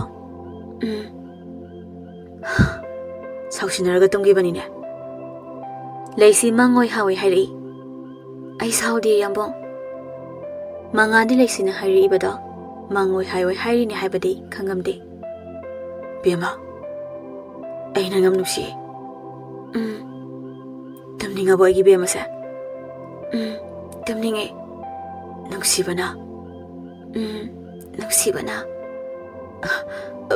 ꯕꯦꯝꯃ ꯑꯌꯥ ꯑꯁꯨꯝ ꯇꯧꯗꯅ ꯅꯨꯃꯤꯠꯇꯨꯃ ꯍꯧꯈ꯭ꯔꯦ ꯃꯇꯝꯒꯤ ꯈꯣꯡꯆꯠꯇꯤ ꯁꯨꯝ ꯍꯧꯈꯤ ꯂꯩꯁꯤ ꯑꯃꯗꯤ ꯃꯉꯥꯜ ꯇꯞꯅ ꯇꯞꯅ ꯅꯨꯡꯁꯤꯅꯔꯛꯈꯤ ꯊꯣꯏꯕꯤ ꯅꯨꯃꯤꯠꯇꯣ ꯂꯩꯁꯤ ꯍꯣꯏꯗ ꯂꯥꯛꯏ ꯂꯩ ꯃꯃꯥꯡꯒꯣꯜꯗ ꯐꯝꯂꯒ ꯍꯪꯒꯥꯝꯁꯤꯡꯗꯨ ꯃꯜꯂꯤ ꯊꯣꯏꯕꯤ ꯂꯩꯃ ꯎꯕꯗꯨꯗ ꯀꯧꯔꯛꯏ ꯏꯃꯥ ꯍꯤꯟꯖꯥꯡ ꯃꯜꯂꯤꯔꯣ ꯃꯜꯂꯝꯃꯤꯅꯦ ꯏꯆꯥꯗꯤ ꯎꯗꯕ ꯀꯨꯏꯔꯦꯗ ꯀꯨꯏꯔꯦ ꯂꯩꯁꯤꯁꯨ ꯑꯕꯣꯛꯍꯣꯏꯗ ꯑꯌꯥꯝꯕ ꯂꯩꯕꯗꯨꯗ ꯑꯗꯒꯤ ꯑꯩꯅ ꯃꯔꯣꯜ ꯑꯃ ꯑꯩꯈꯣꯏ ꯇꯥꯃꯣ ꯂꯨꯍꯣꯡꯉꯝꯗꯥꯏꯒꯤ ꯆꯤꯟꯕꯒ ꯆꯞ ꯃꯥꯟꯅꯈꯤꯕ ꯑꯣ ꯆꯪꯉꯣ ꯆꯪꯉꯣ ꯃꯅꯤꯡꯗꯅꯦ ꯐꯤ ꯁꯨꯅꯤꯅ ꯇꯧꯈꯤꯕꯅꯤ ꯍꯣꯏ ꯏꯃꯥ ꯁꯤ ꯍꯥꯏꯔꯒ ꯆꯪꯒꯦꯅ ꯇꯧꯏ ꯊꯣꯏꯕꯤ ꯏꯃꯥꯗ ꯑꯃꯨꯛꯇ ꯉꯥꯏꯈꯣꯕ ꯊꯣꯏꯕꯤ ꯆꯪꯒꯦ ꯇꯧꯔꯝꯕꯗꯨ ꯂꯦꯞꯂꯒ ꯂꯩꯃꯒꯤ ꯃꯅꯥꯛꯇ ꯆꯪꯉꯛꯇꯨꯅ ꯐꯝꯊꯔꯒ ꯍꯪꯉꯛꯏ ꯀꯩ ꯍꯥꯏꯒꯦ ꯏꯃꯥ ꯅꯪꯒꯤ ꯅꯇꯥꯁꯦ ꯍꯟꯗꯛ ꯃꯔꯛꯁꯤ ꯀꯅꯥꯒꯅꯣ ꯈꯪꯗꯦ ꯋꯥꯔꯤ ꯌꯥꯝ ꯁꯥꯟꯅꯩ ꯑꯩꯅ ꯍꯪꯒꯗꯕꯁꯨ ꯃꯥꯗꯤ ꯑꯩꯉꯣꯟꯗ ꯏꯀꯣꯏꯗ ꯀꯣꯏꯖꯕꯁꯤꯗ ꯍꯪꯕ ꯉꯝꯗ ꯂꯩꯔꯦ ꯃꯅꯥꯎꯅꯨꯄꯤꯒꯁꯨ ꯃꯥꯟꯅꯗꯦꯅꯦ ꯃꯅꯥꯎꯅꯨꯄꯤꯗ ꯑꯣꯏꯔꯗꯤ ꯊꯣꯏꯕꯤ ꯐꯠ ꯈꯨꯝꯃꯛꯏ ꯈꯪꯗꯦ ꯏꯃꯥ ꯑꯩꯁꯨ ꯑꯩꯒꯁꯨ ꯍꯟꯗꯛꯁꯦ ꯋꯥꯔꯤ ꯀꯌꯥ ꯁꯥꯟꯅꯗꯦ ꯑꯗꯣ ꯑꯩꯁꯨ ꯍꯪꯒꯦ ꯆꯍꯤꯁꯨ ꯑꯉꯥꯡ ꯑꯣꯏꯁꯤꯜꯂꯛꯇ꯭ꯔꯦ ꯑꯗꯨꯅ ꯏꯃꯥ ꯍꯣꯏꯅ ꯀꯜꯂꯤꯉꯩꯁꯤꯗꯅꯦ ꯃꯥꯒꯤꯇꯪ ꯇꯥꯕ ꯑꯃ ꯈꯪꯅꯤꯡꯉꯤꯅꯦ ꯏꯃꯥꯗꯤ ꯍꯣꯏ ꯏꯃꯥꯗꯨꯗꯤ ꯂꯩꯃ ꯅꯣꯛꯐꯦꯠ ꯇꯧꯔꯒ ꯆꯪꯉꯣ ꯆꯪꯉꯣ ꯊꯣꯏꯕꯤꯁꯨ ꯆꯪꯈ꯭ꯔꯦ ꯂꯩꯁꯤ ꯃꯃꯥꯗ ꯌꯥꯝꯅ ꯀꯣꯏꯖꯩ ꯑꯇꯩ ꯑꯇꯩꯒꯤꯗꯤ ꯀꯣꯏꯗꯦ ꯅꯨꯄꯥꯒꯤ ꯃꯔꯝꯗꯗꯤ ꯃꯥ ꯃꯃꯥꯗ ꯏꯀꯣꯏ ꯀꯣꯏꯖꯩ ꯑꯗꯨꯗꯅꯤ ꯂꯩꯃꯅ ꯋꯥꯔꯤꯕꯁꯨ ꯃꯆꯥ ꯂꯩꯁꯤꯒꯤ ꯈꯟꯕꯗ ꯌꯥꯝꯅ ꯋꯥꯖꯩ ꯂꯩꯁꯤ ꯃꯅꯤꯡꯗ ꯐꯤ ꯀꯟꯅ ꯁꯨꯔꯤ ꯃꯤꯗꯤ ꯊꯕꯛ ꯌꯥꯝ ꯐꯩꯀꯣ ꯂꯩꯁꯤꯒꯤ ꯃꯅꯤꯡꯗꯒꯤ ꯍꯥꯏꯔꯛꯄꯅꯤ ꯂꯩꯁꯤꯗꯨ ꯈꯪꯄ꯭ꯔꯦꯛ ꯈꯪꯅ ꯑꯣꯏ ꯃꯥ ꯀꯅꯥꯅꯣ ꯑꯁꯤ ꯍꯥꯏꯔꯒ ꯃꯅꯤꯡꯗ ꯌꯦꯡꯊꯣꯛꯎꯕꯗ ꯊꯣꯏꯕꯤ ꯑꯣꯏꯔꯝꯕꯗꯨꯗ ꯂꯩꯁꯤ ꯃꯆꯤꯟꯗꯨ ꯐꯠ ꯄꯩꯊꯣꯛꯑꯒ ꯑꯉꯥꯎꯕꯤ ꯁꯣꯅꯣ ꯆꯨꯕ꯭ꯔꯥ ꯅꯪꯕꯣ ꯆꯨꯗꯤꯌꯦ ꯅꯨꯡꯁꯤꯕꯤ ꯂꯩꯁꯤ ꯅꯣꯛꯐꯦꯠ ꯇꯧꯅ ꯃꯅꯥꯛꯇ ꯂꯩꯔꯤꯕ ꯐꯥꯟꯗꯨ ꯄꯤ ꯁꯦ ꯁꯤꯗ ꯉꯥꯏꯍꯥꯛ ꯐꯝꯃꯣ ꯑꯩꯁꯨ ꯂꯣꯏꯗꯧꯔꯦ ꯑꯗꯨꯒꯅꯦ ꯃꯅꯨꯡꯗ ꯐꯝꯃꯨꯔꯁꯦ ꯊꯣꯏꯕꯤ ꯂꯩꯁꯤꯅ ꯄꯤꯔꯤꯕ ꯐꯥꯟꯗꯨ ꯂꯧꯔꯒ ꯐꯝꯃꯤ ꯀꯅꯥꯒ ꯂꯥꯛꯏꯅꯣ ꯗꯥ ꯊꯣꯏꯕꯅ ꯊꯤꯜꯂꯛꯏꯔꯣ ꯑꯩ ꯃꯗꯨ ꯅꯨꯄꯥꯗꯨꯒ ꯀꯥꯏꯅꯔꯦ ꯃꯥ ꯄꯜꯂꯛꯀꯅꯨ ꯑꯦ ꯀꯃꯥꯏꯅ ꯅꯣꯏꯅꯤꯗꯤ ꯌꯥꯝ ꯅꯨꯡꯁꯤꯅꯗꯥꯏꯅꯦ ꯑꯇꯩ ꯂꯥꯏꯔꯤ ꯑꯗꯣ ꯍꯟꯗꯛꯇꯤ ꯅꯨꯄꯤꯁꯦ ꯑꯍꯤꯡ ꯑꯍꯤꯡ ꯇꯨꯝꯗꯦ ꯃꯤ ꯑꯃꯒ ꯋꯥꯔꯤ ꯁꯥꯟꯅꯩ ꯍꯥꯏꯕ ꯄꯥꯎ ꯑꯃ ꯇꯥꯏ ꯀꯃꯥꯏ ꯇꯧꯔꯤꯅꯣ ꯑꯗꯨꯅ ꯑꯩꯈꯣꯏ ꯃꯥꯅ ꯍꯥꯏꯔꯛꯏꯔꯣ ꯏꯃꯥꯁꯦ ꯏꯇꯥ ꯅꯪꯒꯤ ꯈꯟꯕꯗ ꯌꯥꯝ ꯋꯥꯖꯔꯕꯅꯦ ꯑꯗꯨꯅ ꯏꯃꯥꯅꯅꯦ ꯍꯪꯉꯛꯑꯣꯅ ꯍꯥꯏꯔꯛꯏꯅꯦ ꯀꯔꯣꯝꯗꯒꯤ ꯍꯨꯝꯂꯛꯄꯅꯣ ꯈꯪꯗꯦꯗ ꯃꯁꯛꯁꯨ ꯈꯪꯗꯦ ꯌꯥꯝ ꯂꯥꯞꯅꯁꯨ ꯂꯩ ꯑꯗꯨꯕꯨ ꯊꯃꯣꯏꯁꯤꯅꯗꯤ ꯃꯥꯕꯨ ꯅꯨꯡꯁꯤꯒꯅꯨ ꯍꯥꯏꯕ ꯌꯥꯗ꯭ꯔꯦ ꯑꯃꯨꯛꯁꯨ ꯄꯥꯈꯠꯇꯕ ꯉꯝꯗꯦ ꯑꯩꯒꯤ ꯅꯨꯡꯁꯤꯕꯁꯦ ꯃꯥꯅ ꯈꯪꯂꯛꯄꯗ ꯑꯩꯕꯨ ꯃꯤꯔꯥꯏꯔꯝꯒꯗ꯭ꯔꯥꯅ ꯂꯥꯞꯅ ꯂꯩꯅꯔꯁꯨ ꯃꯁꯛ ꯈꯪꯅꯗ꯭ꯔꯁꯨ ꯅꯣꯡꯃ ꯅꯠꯇ꯭ꯔꯒ ꯅꯣꯡꯃꯗꯤ ꯈꯪꯅꯔꯛꯈꯤꯅꯤ ꯃꯥꯅꯁꯨ ꯅꯪꯕꯨ ꯅꯨꯡꯁꯤꯔꯝꯒꯅꯤ ꯑꯩꯒꯤ ꯏꯇꯥꯅ ꯑꯗꯨꯛ ꯅꯨꯡꯁꯤꯔꯤꯗꯨꯅꯗꯤ ꯃꯥꯅꯁꯨꯅꯦ ꯏꯇꯥꯕꯨ ꯁꯣꯏꯗꯅ ꯅꯨꯡꯁꯤꯔꯝꯒꯅꯤꯌꯦ ꯈꯪꯗꯦꯗ ꯑꯩ ꯊꯥꯖꯕꯗꯤ ꯀꯌꯥ ꯂꯩꯇꯦꯗ ꯏꯇꯥ ꯅꯨꯄꯥ ꯈꯨꯗꯤꯡꯃꯛ ꯗꯥꯔꯤ ꯁꯤꯒꯨꯝꯕꯅꯦꯅ ꯈꯜꯂꯗꯤ ꯂꯥꯟꯒꯅꯤꯌꯦ ꯂꯩꯁꯤ ꯋꯥꯗ ꯁꯠꯅ ꯊꯩꯔꯛꯏ ꯅꯠꯇꯦꯅꯦ ꯗꯥ ꯊꯣꯏꯕ ꯅꯣꯏ ꯑꯅꯤꯁꯤꯕꯨ ꯆꯍꯤ 10 ꯁꯨꯗꯧꯔꯦ ꯍꯥꯏꯗꯥꯏꯅꯦ ꯑꯗꯨꯒ ꯑꯉꯥꯡ ꯃꯆꯥꯗꯧꯅ ꯄꯪꯁꯥꯎꯗ ꯁꯥꯎꯅꯤꯗꯨꯅ ꯀꯩꯒꯤꯅꯣ ꯄꯨꯛꯆꯦꯜ ꯂꯦꯞꯇꯦ ꯅꯨꯄꯤ ꯎꯕ ꯌꯥꯗꯦ ꯅꯨꯡꯁꯤꯅꯔꯤꯅꯦꯅ ꯊꯥ ꯑꯃꯒꯤ ꯃꯅꯨꯡꯗ ꯅꯣꯡꯃꯈꯛ ꯄꯥꯎ ꯐꯥꯎꯔꯛꯀꯅꯤ ꯀꯩ ꯀꯥꯟꯅꯔꯤꯒꯦ ꯅꯨꯡꯁꯤꯅꯕꯒꯦ ꯊꯣꯏꯕꯤ ꯅꯨꯡꯁꯤꯕ ꯍꯥꯏꯕꯁꯦ ꯅꯨꯃꯤꯠ ꯈꯨꯗꯤꯡꯒꯤ ꯋꯥꯔꯤ ꯁꯥꯟꯅꯕꯗꯣ ꯅꯠꯇꯦ 24 ꯑꯋꯥꯔ ꯋꯥꯔꯤ ꯁꯥꯟꯅꯔꯒ ꯅꯨꯡꯁꯤꯅꯕ ꯍꯦꯟꯒꯠꯀꯗꯕ ꯅꯠꯇꯦ ꯊꯥ ꯑꯃꯒꯤ ꯃꯅꯨꯡꯗ ꯄꯥꯎ ꯐꯥꯎꯔꯛꯏꯗꯣ ꯃꯗꯣ ꯅꯨꯡꯁꯤꯕꯒꯤꯅꯦ ꯑꯩꯗꯤ ꯅꯨꯡꯇꯤꯒꯤ ꯋꯥꯔꯤ ꯁꯥꯟꯅꯕ 24 ꯑꯋꯥꯔ ꯋꯥꯔꯤ ꯑꯗꯨꯝ ꯁꯥꯟꯅꯕꯁꯦ ꯁꯣꯏꯗꯅ ꯈꯟꯅꯔꯛꯀꯅꯤ ꯑꯁꯣꯏꯕ ꯊꯤꯅꯔꯛꯀꯅꯤ ꯑꯗꯨꯗꯒꯤ ꯈꯟꯅꯔꯛꯀꯅꯤ ꯋꯥꯊꯤ ꯋꯥꯔꯦꯝ ꯉꯥꯡꯅꯔꯛꯀꯅꯤ ꯅꯨꯡꯁꯤꯕꯒꯤ ꯃꯒꯨꯟ ꯌꯥꯎꯔꯛꯑꯣꯏ ꯈꯪꯗꯦꯗ ꯍꯧꯖꯤꯛ ꯃꯇꯝꯒꯤ ꯅꯨꯡꯁꯤꯅꯔꯤꯅꯦꯅ ꯇꯧꯅꯔꯤꯁꯦ ꯑꯩꯗꯤ ꯄꯥꯝꯗꯦ ꯊꯥ ꯑꯃꯒꯤ ꯃꯅꯨꯡꯗ ꯅꯣꯡꯃꯈꯛ ꯄꯥꯎ ꯐꯥꯎꯅꯕꯗꯨꯅ ꯃꯒꯨꯟ ꯌꯥꯝ ꯂꯩꯌꯦꯅ ꯈꯜꯂꯤ ꯍꯣꯏꯌꯦꯕ ꯆꯨꯝꯃꯦꯕ ꯑꯗꯨꯗꯅꯦ ꯃꯥꯒꯤ ꯅꯨꯄꯤ ꯎꯕ ꯌꯥꯗꯕꯗꯨꯗꯗꯤ ꯀꯅꯥꯅ ꯁꯥꯎꯅꯤꯡꯉꯣꯏꯗꯣꯏꯅꯣꯕ ꯋꯥꯔꯤ ꯁꯥꯟꯅ ꯁꯥꯟꯅꯅ ꯐꯤ ꯁꯨꯕꯗꯨꯁꯨ ꯂꯣꯏꯁꯤꯟꯈ꯭ꯔꯦ ꯅꯣꯡꯃꯗꯒꯤ ꯅꯤꯅꯤꯗꯒꯤ ꯍꯨꯝꯅꯤ ꯊꯥ ꯐꯥꯖꯤꯜꯂꯛꯂꯦ ꯃꯉꯥꯜ ꯑꯃꯗꯤ ꯂꯩꯁꯤ ꯅꯨꯡꯁꯤꯅꯔꯛꯄ ꯌꯥꯝꯅꯁꯨ ꯅꯨꯡꯁꯤꯅꯩ ꯑꯅꯤ ꯑꯁꯤ ꯑꯗꯨꯝ ꯅꯨꯡꯁꯤꯅꯗꯨꯅ ꯂꯩꯗꯧꯔꯤꯕ꯭ꯔꯥ ꯃꯉꯥꯜ ꯂꯩꯁꯤꯒꯤꯗꯃꯛꯇ ꯂꯦꯞꯄꯕ꯭ꯔꯥ ꯂꯩꯁꯤꯁꯨ ꯃꯉꯥꯜꯒꯤꯗꯃꯛ ꯂꯦꯞꯂꯕ꯭ꯔꯥ ꯍꯥꯏꯕꯗꯨ ꯈꯪꯃꯤꯟꯅꯔꯁꯤ ꯃꯉꯥꯜ ꯃꯥꯒꯤ ꯕꯦꯝꯃꯒꯤ ꯈꯣꯟꯖꯦꯜ ꯇꯥꯗ꯭ꯔꯕꯗꯤ ꯂꯩꯕ ꯉꯝꯗꯦ ꯑꯌꯨꯛꯀꯤ ꯃꯇꯝꯅꯤ ꯄꯨꯡ 7:30 ꯇꯥꯔꯦ ꯃꯉꯥꯜ ꯂꯩꯁꯤꯗ ꯀꯣꯜ ꯇꯧꯔꯛꯏ ꯂꯩꯁꯤꯁꯨ ꯉꯁꯤꯗꯤ ꯁꯨꯇꯤ ꯂꯩꯕꯅꯤꯅ ꯁ꯭ꯀꯨꯜ ꯆꯠꯂꯝꯗꯦ ꯂꯩꯁꯤ ꯐꯣꯟ ꯂꯥꯛꯂꯤꯕꯗꯨ ꯌꯦꯡꯉꯤ ꯃꯥꯒꯤ ꯌꯥꯝꯕꯨꯡ ꯑꯣꯏꯔꯝꯕꯗꯨꯗ ꯄꯥꯏꯈꯠꯂꯤ ꯌꯥꯝꯕꯨꯡ ꯍꯥꯎꯅꯦ ꯌꯥꯝꯕꯨꯡꯒꯤ ꯊꯋꯥꯏ ꯌꯥꯏꯕꯤ ꯀꯩꯅꯣ ꯊꯕꯛꯀ ꯆꯠꯂꯔꯣꯏꯗ꯭ꯔꯣ ꯄꯨꯡꯗꯤ 7:30 ꯇꯥꯔꯦ ꯊꯕꯛꯀ ꯆꯠꯅꯤꯡꯗ꯭ꯔꯦ ꯌꯥꯏꯕꯤꯒ ꯋꯥꯔꯤ ꯑꯗꯨꯝ ꯁꯥꯟꯅꯅꯤꯡꯉꯤ ꯌꯥꯏꯕꯤ ꯑꯩ ꯊꯕꯛꯀ ꯂꯣꯏꯅ ꯇꯣꯛꯑꯁꯤꯔ ꯈꯪꯗꯦ ꯌꯥꯝꯕꯨꯡ ꯅꯁꯥꯒꯤ ꯅꯊꯧꯗ ꯄꯨꯛꯅꯤꯡ ꯆꯪꯉꯣ ꯋꯥꯔꯤꯗꯤ ꯅꯨꯃꯤꯗꯥꯡꯗ ꯑꯗꯨꯝ ꯁꯥꯟꯅꯩꯗꯨꯗꯤ ꯅꯁꯥꯒꯤ ꯅꯊꯧꯗ ꯄꯨꯛꯅꯤꯡ ꯆꯪꯅ ꯇꯧꯑꯣ ꯃꯇꯝ ꯈꯥꯏꯗꯣꯛꯑꯣ ꯊꯕꯛꯅ ꯊꯕꯛꯀꯤ ꯃꯇꯝ ꯋꯥꯔꯤ ꯁꯥꯕꯒꯤ ꯃꯇꯝꯁꯨ ꯈꯥꯏꯗꯣꯛꯑꯣ ꯍꯣꯏꯕ ꯌꯥꯏꯕꯤ ꯑꯗꯣ ꯍꯦꯛꯇ ꯉꯝꯗꯕ ꯈꯪꯗꯦꯗ ꯑꯩꯅꯦ ꯍꯟꯗꯛ ꯊꯣꯛꯂꯛꯄꯗ ꯌꯥꯏꯕꯤꯁꯦ ꯏꯅꯥꯛꯇ ꯊꯝꯃꯗꯕꯅꯤ ꯌꯥꯏꯕꯤꯅꯒ ꯌꯥꯗ ꯂꯥꯛꯇꯕꯒ ꯌꯥꯔꯣꯏꯀꯣ ꯑꯗꯨꯒꯅꯦ ꯐꯤꯖꯤ ꯄꯥꯏꯔꯒ ꯏꯅꯗꯣꯏꯅꯤ ꯅꯨꯄꯤꯗꯣ ꯅꯣꯛꯅꯤꯡꯉꯨꯔ ꯃꯥꯜꯂꯦ ꯅꯣꯛꯊꯣꯔꯛꯏ ꯐꯖꯔꯅꯤ ꯌꯥꯝꯕꯨꯡꯅ ꯑꯩꯒꯤ ꯐꯤꯖꯤ ꯄꯥꯏꯔꯗꯤ ꯑꯗꯣ ꯌꯥꯝꯕꯨꯡ ꯊꯦꯡꯉꯦ ꯄꯨꯡꯁꯦ 10 ꯇꯥꯗꯧꯔꯦꯕ ꯆꯠꯅꯕ ꯇꯧꯔꯣ ꯃꯃꯥꯅ ꯉꯥꯡꯖꯖꯅꯤꯀꯣ ꯃꯃꯥ ꯂꯩꯇꯦ ꯕꯖꯥꯔꯗ ꯑꯟꯇꯤꯒ ꯍꯦꯟꯖꯥꯡ ꯂꯩꯕꯅꯤꯅ ꯆꯠꯈꯤꯕꯅꯤ ꯑꯗꯣ ꯍꯜꯂꯛꯄꯗ ꯆꯠꯂꯝꯗ꯭ꯔꯗꯤ ꯉꯥꯡꯕꯤꯖꯅꯤ ꯌꯥꯏꯕꯤ ꯌꯥꯝꯕꯨꯡꯒꯤ ꯊꯋꯥꯏ ꯅꯪꯁꯤꯗꯤꯕ ꯍꯣꯏꯁꯦ ꯑꯩ ꯂꯣꯏꯁꯤꯜꯂꯨꯔꯒꯦ ꯑꯩ ꯂꯣꯏꯁꯤꯟꯕ ꯂꯣꯏꯗ꯭ꯔꯤꯐꯥꯎ ꯐꯣꯟꯁꯦ ꯊꯝꯕ ꯌꯥꯔꯣꯏꯀꯣ ꯍꯣꯏꯅꯦ ꯊꯝꯃꯣꯏꯅꯦ ꯉꯥꯏꯕꯤꯗꯣꯏꯅꯦ ꯑꯍꯣꯏ ꯑꯗꯨꯗꯤ ꯑꯁꯤ ꯍꯥꯏꯔꯒ ꯐꯣꯟꯗꯣ ꯐꯃꯨꯡꯒꯤ ꯅꯥꯀꯟꯗ ꯂꯩꯔꯤꯕ ꯇꯦꯕꯜ ꯑꯗꯨꯗ ꯊꯝꯂꯒ ꯐꯃꯨꯡꯗꯒꯤ ꯐꯠ ꯀꯨꯝꯊꯔꯒ ꯗ꯭ꯔꯦꯁ ꯁꯦꯠꯆꯤꯜꯂꯤ ꯅꯥꯀꯟꯗ ꯂꯩꯔꯤꯕ ꯒꯥꯔꯤ ꯑꯗꯨꯁꯨ ꯁꯤꯖꯤꯜꯂꯤ ꯂꯣꯏꯁꯤꯟꯕ ꯂꯣꯏꯔꯗꯨꯅ ꯇꯦꯕꯜꯗ ꯊꯝꯂꯤꯕ ꯐꯣꯟꯗꯣ ꯂꯧꯔꯒ ꯌꯥꯏꯕꯤ ꯂꯣꯏꯔꯦ ꯑꯗꯣ ꯌꯥꯏꯕꯤ ꯑꯩꯁꯦ ꯍꯌꯦꯡ ꯌꯥꯏꯕꯤꯅ ꯏꯅꯥꯛꯇꯒ ꯂꯩꯔꯗꯤꯕ ꯑꯩꯁꯦ ꯌꯥꯏꯕꯤꯅ ꯍꯥꯏꯕ ꯂꯣꯏꯅ ꯏꯟꯗꯧ ꯃꯥꯜꯂꯦ ꯏꯟꯁꯨ ꯏꯟꯗꯣꯏꯅꯤ ꯅꯨꯄꯤꯅ ꯍꯥꯏꯕ ꯏꯟꯕꯁꯦ ꯌꯥꯝ ꯐꯩ ꯍꯥꯏꯅꯕꯅꯤ ꯑꯙꯥ ꯃꯣꯔꯥꯅ ꯍꯥꯏꯅꯖꯔꯅꯤ ꯍꯥꯏꯅꯖꯁꯅꯨ ꯃꯤ ꯑꯩꯒꯤ ꯌꯥꯏꯕꯤꯅ ꯍꯥꯏꯕ ꯏꯟꯖꯕꯅꯤ ꯀꯩꯅꯣ ꯌꯥꯝꯕꯨꯡ ꯗ꯭ꯔꯦꯁ ꯂꯣꯏꯁꯤꯟꯕ ꯂꯣꯏꯔꯦ ꯍꯥꯏꯗꯥꯏꯅꯦ ꯊꯣꯛꯑꯣ ꯆꯠꯊꯣꯛꯎꯔꯣ ꯍꯜꯂꯛꯑꯒ ꯍꯥꯏꯔꯛꯑꯣ ꯑꯩꯁꯨ ꯊꯕꯛ ꯈꯤꯇ ꯂꯣꯏꯁꯤꯟꯒꯦ ꯃꯉꯥꯜꯗꯨ ꯇꯟꯅ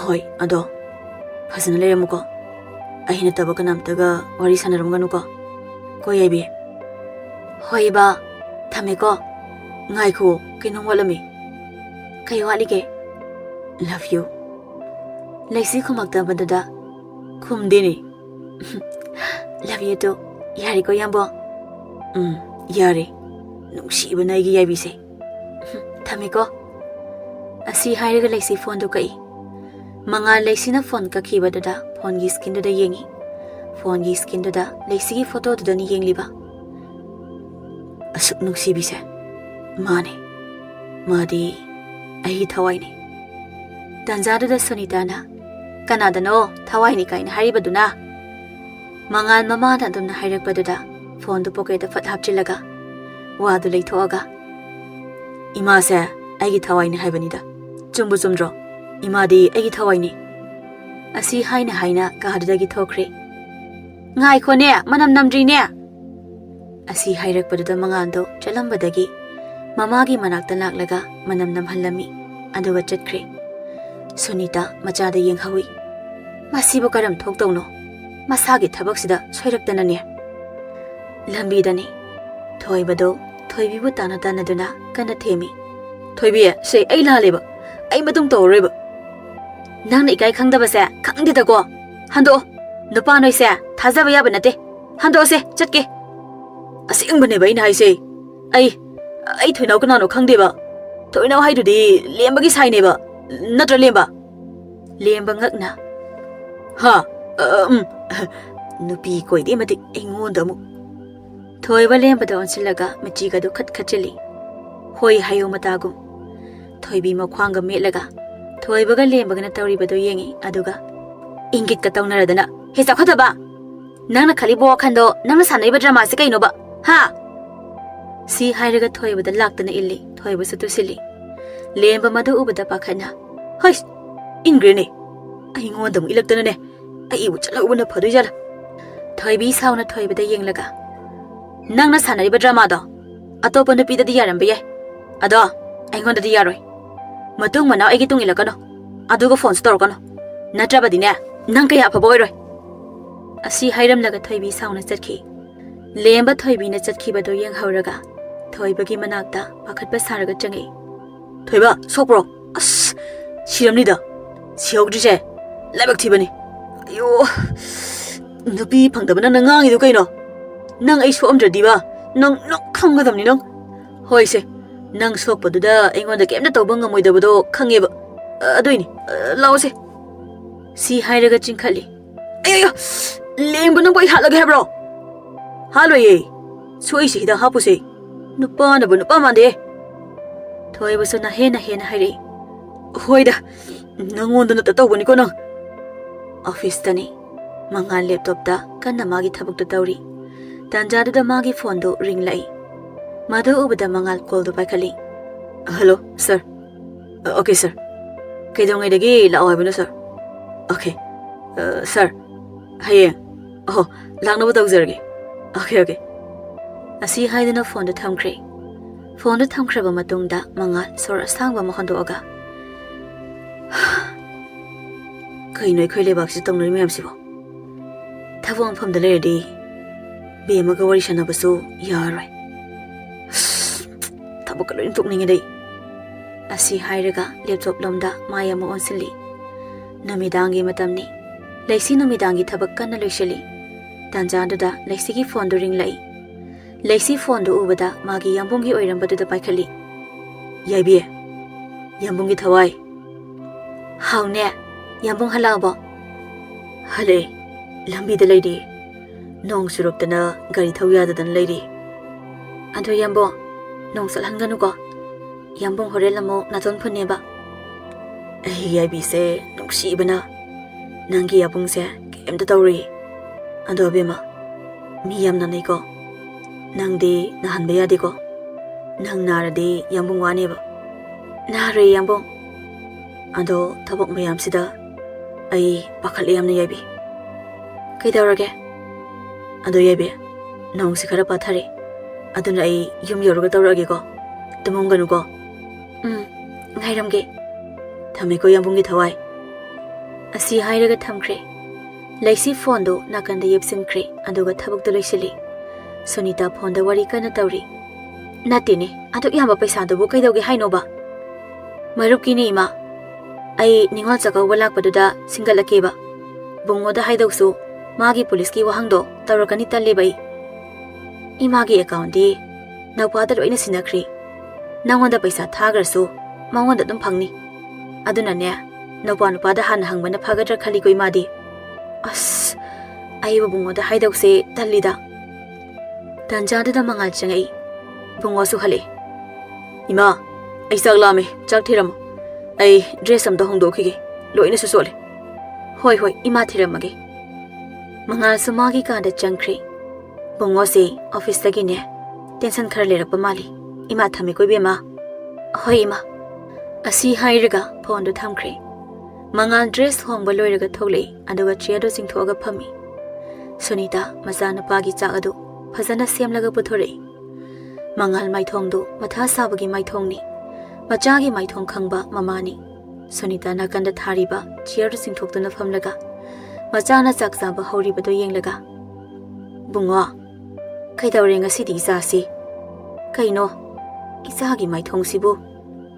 Mangal saktu sari karimata khamakte. Sunita masagi mataududa wa makha tade. Machada munna yengduna le. Mangal chaklu tangkhai ama charaga tapna hairi. Ima aikhoi lebak si tawri beirang se karino ai khangtri. Hayeng se ai ayuki pung mapanda Delhi da paidaba yaroi. Namai kiani leiduino dasu haiba ngamte. Irang ampate. Nasana tawrabanina ngamnaba hotnagadabani. Imadi hanadagi so haikriduni. Tawrunona. Adubu pare. Isana pamna tawkhibani. Thabakduda mai paknaba tawgadabani. Hoi ma. Ado bi amagi masakto ima amta yengedana. Mangal magi phone gi skin do uli. Sini ma. Sinani dana. Isana ahing nungtil. Bema na tawri sidi. Mangal no petaraga phone do loksili aduga yari khari yengadi. Ado nangna phone gi skin da happy se nangna tawdori ba thabak siga hayeng bema da akai bala oidro. Khangi ma. Adu boi matam khara bema ga wari sanaba phangloi khanbada matha se yam sai. Toile song changninge ni. Nang phone se amukta lok hangamo ima kainom ta yengi. Sekhoi ma sideba leshi haina namo. Asi hairam laga sensenki. Sunita masagi phone da AB messenger da changi aduga yengi. Leisi sanu haina ama leirambada da changduna yengi. Masidi lapthona ba pakna yari dori. Ai isana pida pholam da tawkiki. Asi hairaga masana pida phone tawsili. Ima. Hai. Bungoga khangnari ba nupi se leisi sanu haina AB hangbani. Madu amta yeng. Bungoga makhoi ani se nungsinari nena tawri ba se ayokre. Nang amta thigalo. Aduga ima laaga isagi imau haiba chalagadabani. Oh, masana pada sunatana mama suyongna leisida ngawridana. Hoi ai thigalaage thamiko dudi. Hoi. Phone do hek thambaga yengkhalakpada masana pa manga lepaga leirambadada Sunita pakhana. Bungo kaino khangine. Si nangi phone si. Mangal magi phone da lauraga. Ima aigi hayeng punaba kai nom ta yengsinbiulo.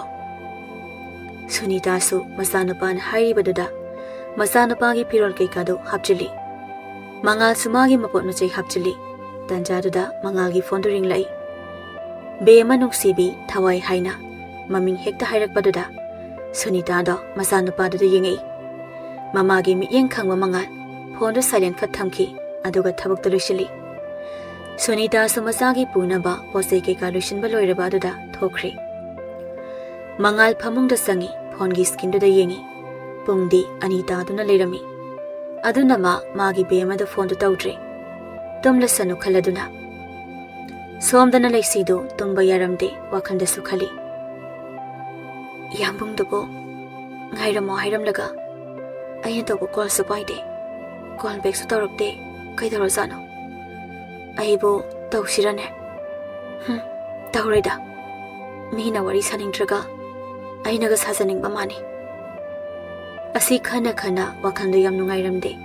Magi yambung na masi mirai birabra haina sukhalei. Namito mahaukre leisi mathwa yam nungairamde.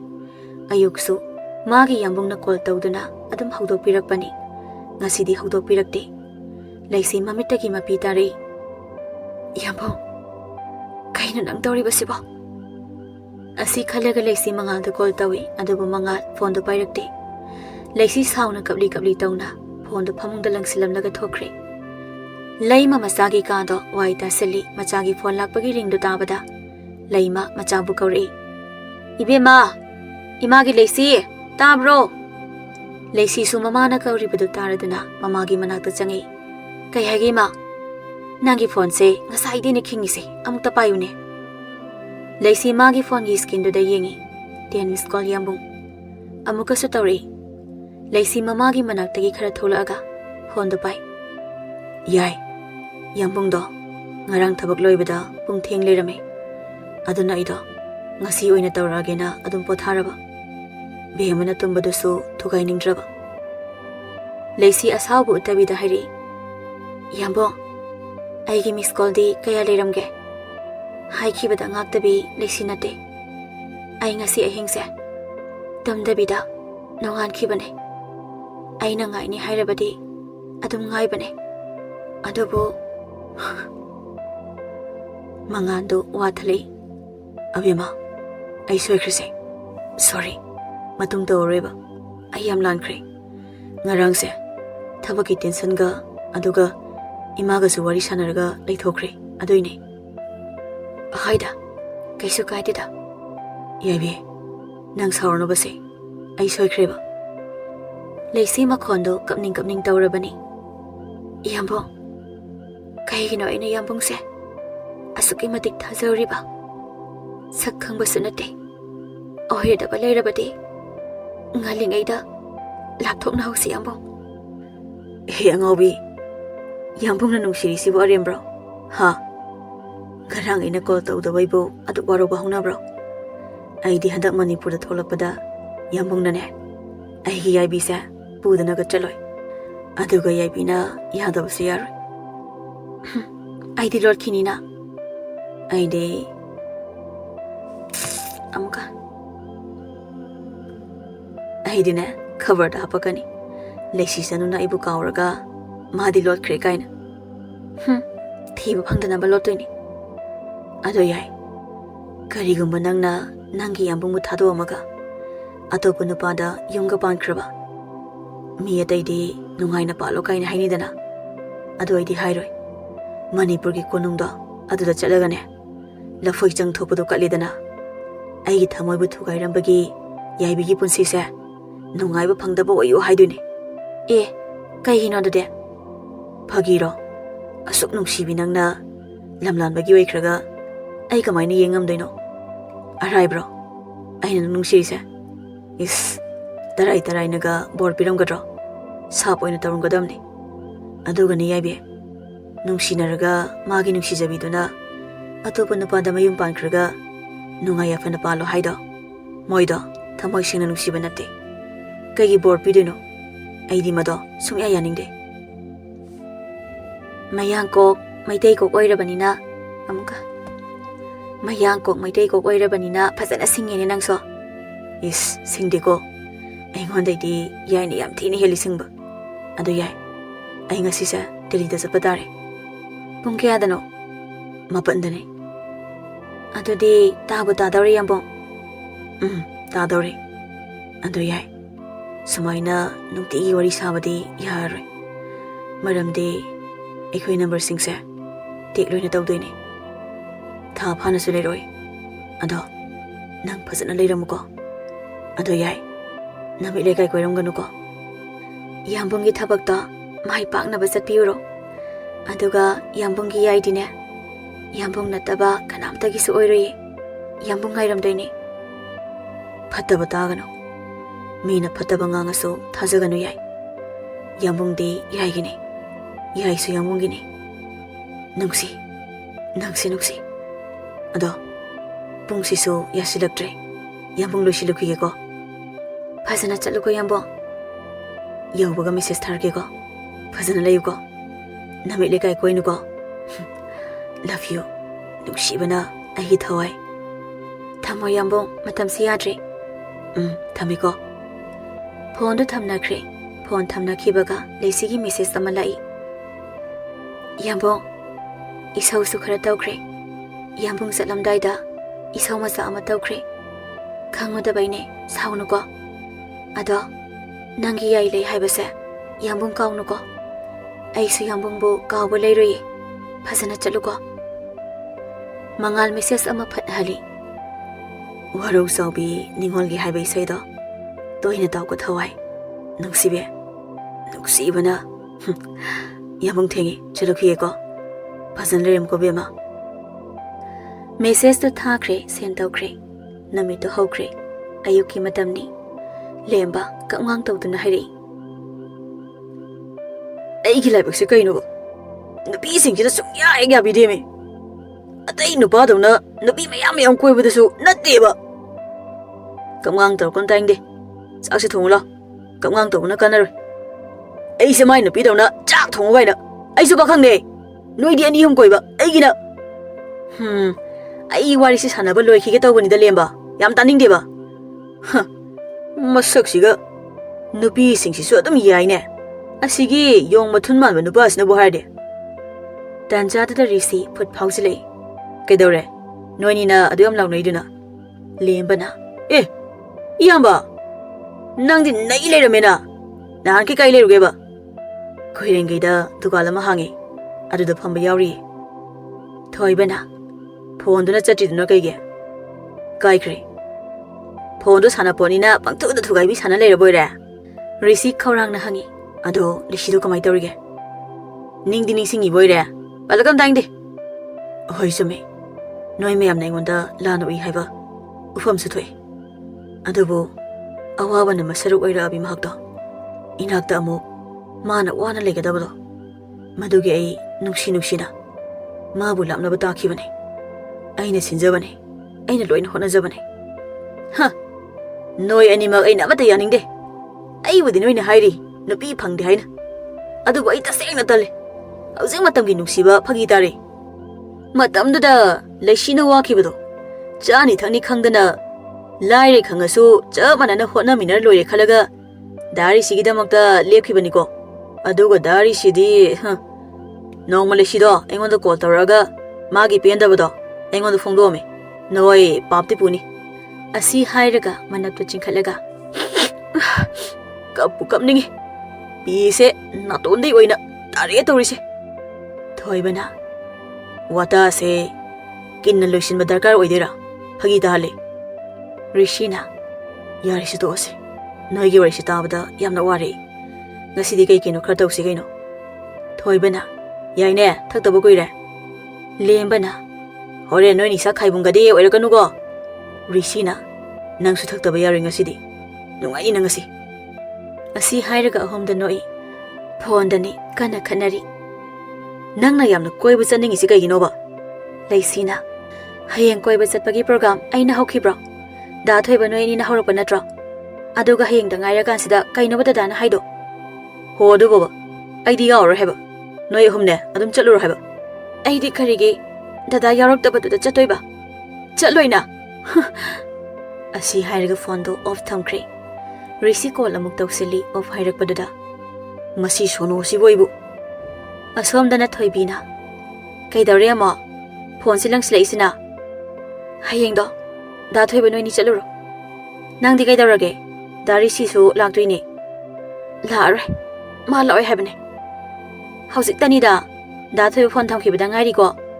Moini nga ta na laktoini haireini. Mai do nangonda laknari ni. Laknaba nate. Laimana. Ibema ta bro. Leisi mamana haudorakpadada haugalai. Leisi haukiba singdo manglanda urampadada mabukning nungsirei. Laima masagi mataudada masagi manakta phamtharaga. Kaidawrage isabo nasaga nungaitabro. Kem taude ma. Isagi yambungdudi pau phaungnadabro. Leisi mamana yambunga palakpadada ngakna yengi. Laima masada nungsina yenglaga. Imasu khangine. Adubo aduk lapna leiriba mado. Isana kaigi thajawribano. Imadi madu kaya thajadeko. Haugalose. Imana saka loina loirabani.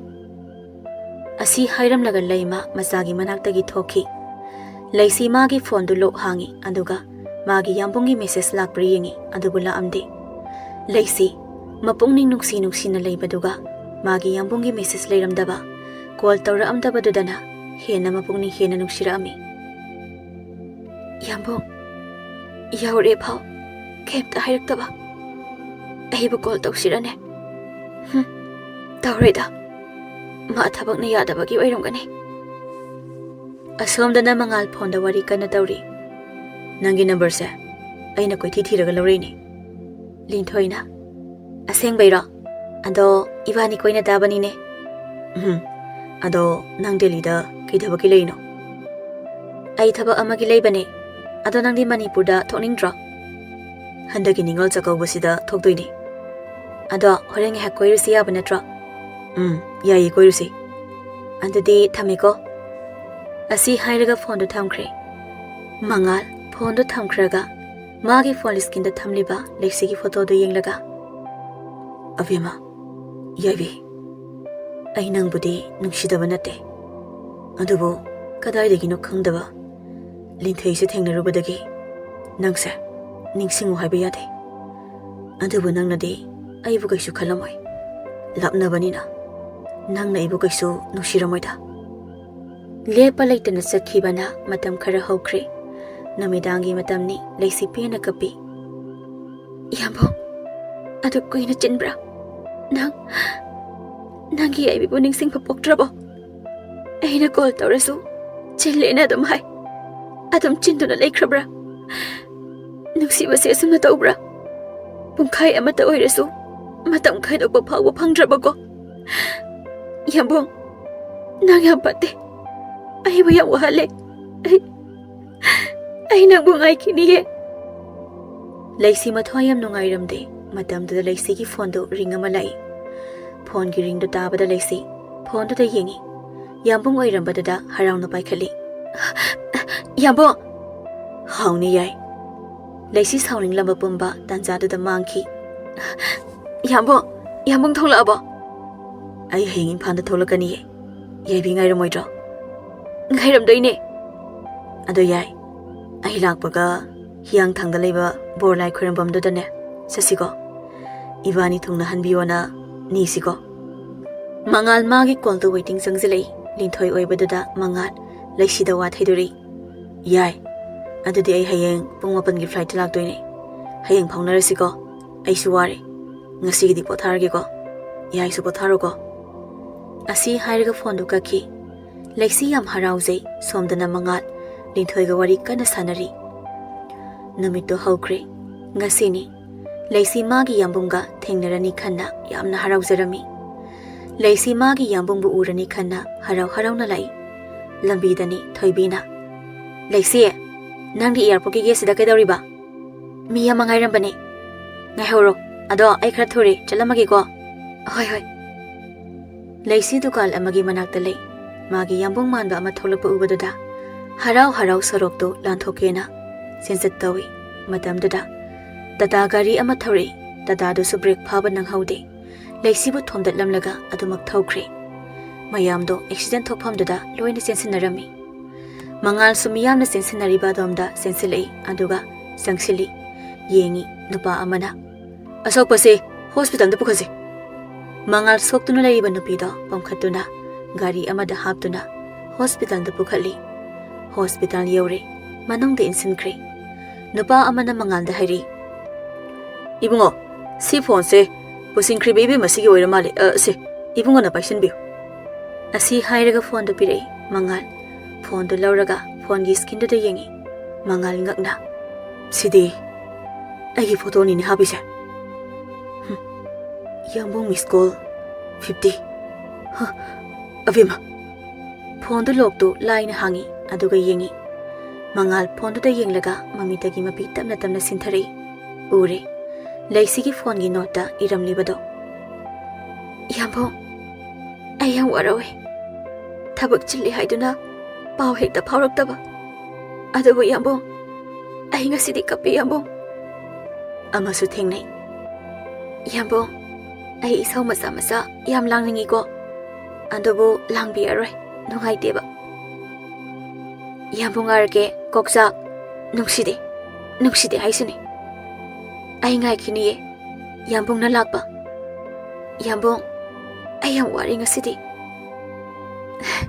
ꯍꯌꯦꯡꯗꯤ ꯑꯩꯒꯤ ꯌꯥꯝꯕꯨꯡ ꯊꯣꯛꯂꯛꯑꯅꯤ꯫ ꯌꯥꯝꯕꯨꯡ ꯎꯔꯅꯤ ꯈꯟꯕꯗ ꯑꯍꯤꯡꯁꯦ ꯇꯨꯝꯕꯒ ꯌꯥꯗ꯭ꯔꯤꯍꯦ꯫ ꯅꯪ ꯌꯥꯝ ꯊꯨꯅ ꯉꯥꯜꯂꯣꯕ꯫ ꯃꯉꯥꯜ ꯏꯔꯤꯕꯁꯤꯡꯗꯣ ꯄꯥꯅ ꯄꯥꯅ ꯑꯃꯨꯛꯁꯨ ꯅꯣꯛ ꯑꯃꯨꯛꯁꯨ ꯀꯞ ꯇꯧꯏ꯫ ꯃꯆꯤꯟꯗꯁꯨ ꯁꯣꯜꯂꯤ꯫ ꯌꯥꯏꯕꯤ, ꯑꯩꯅ ꯈꯜꯂꯨꯔꯤꯁꯤꯒ ꯅꯪꯅ ꯈꯜꯂꯝꯃꯤꯕꯁꯤꯒ, ꯑꯕꯦꯝꯃ, ꯌꯥꯝꯕꯨꯡ ꯅꯉꯣꯟꯗ ꯌꯥꯝ ꯂꯥꯟꯈ꯭ꯔꯦ꯫ ꯗꯣꯛꯇꯔ ꯑꯃ ꯊꯣꯛꯂꯛꯇꯨꯅ, ꯍꯧꯖꯤꯛ accident pukhalakpa nupi mazado leitre kanba ngamtre sorry asi hairam laga chatkre mangal leisina leiriba ka da sensilaga angawa phina kuptana leiriba leisigi thawa yautraba haksanga do ubada mangal kuptuna leiriba leisigi phido haido aga leisigi thawa yautraba tumduna leiriba haksanga do ubada yai yai yai be se nang yambung na kau basi tadro nang yambung na kau basi tadro nang yambung mo ngairam ni hairaga ngairam je kai gino se hawalo nang yambung mo koi ba pubi ni haidai ne se hawalo yai yambung yam lan kre nang bu yam na wahan kre se hawalo yambung gi tung ilani hairam laga nang na tawi shi kai no se hawalo mangal pe na kapi yai nang yambung bu kai thado mino nang gi yambung bu thado hai kidai ne tanja adada laima thoibi lai laima masagi matau do ubada khodak da gyan mangki leisigi mathau mangang pangthokpa loikre thoibi ga mangan ga wari sanari yambung mangan gi wari tana ita do ahin kaya tum khidabane asi hairaga wari lirei phana yamna ne pau phorok da seno aide suksau saubiroi maram dine yambong di aine yam nungsi mana so ibu mayam nungsi bane yari bema hauze matam gi nupana bu aidi thajate ko atopa ama soi koiramani asukui ba matam se pau phorok trisinadi mana topa koiramaga nane aina manungsi bagi maga pau phona da bai wari basa sidagi hena ma waba oidini ma adumaina ga tawramadi ne amuka mana atopa koiramaga nane aina manungsi bagi maga pau phona da bagi wari basa sidagi hena ma waba oidini mana adumaina ga tawramadi adu bai thajade madi thabak yam chinjabani ita nangsibi nangna yambung da thajabasidane ai waga ngangpham khangdre naknaba nupa phau atopa nupi koiri lapna leinaba madudi kaigi nupi koiramoi atopa nupi adum koiramadawni mana ne nangbu yam nungsiba oiradi nongmata minute amata oirasu kaithopa kaisu nate mana ne aina taba ma hek koiramlaba aina yambung uba phangdana mangba oige he haidini nangbo mangal wari da taba ngamaktre yari thobi to ado yambong di kaidang isang doino ai saning je thobi abe ma pupuroi kana tholopane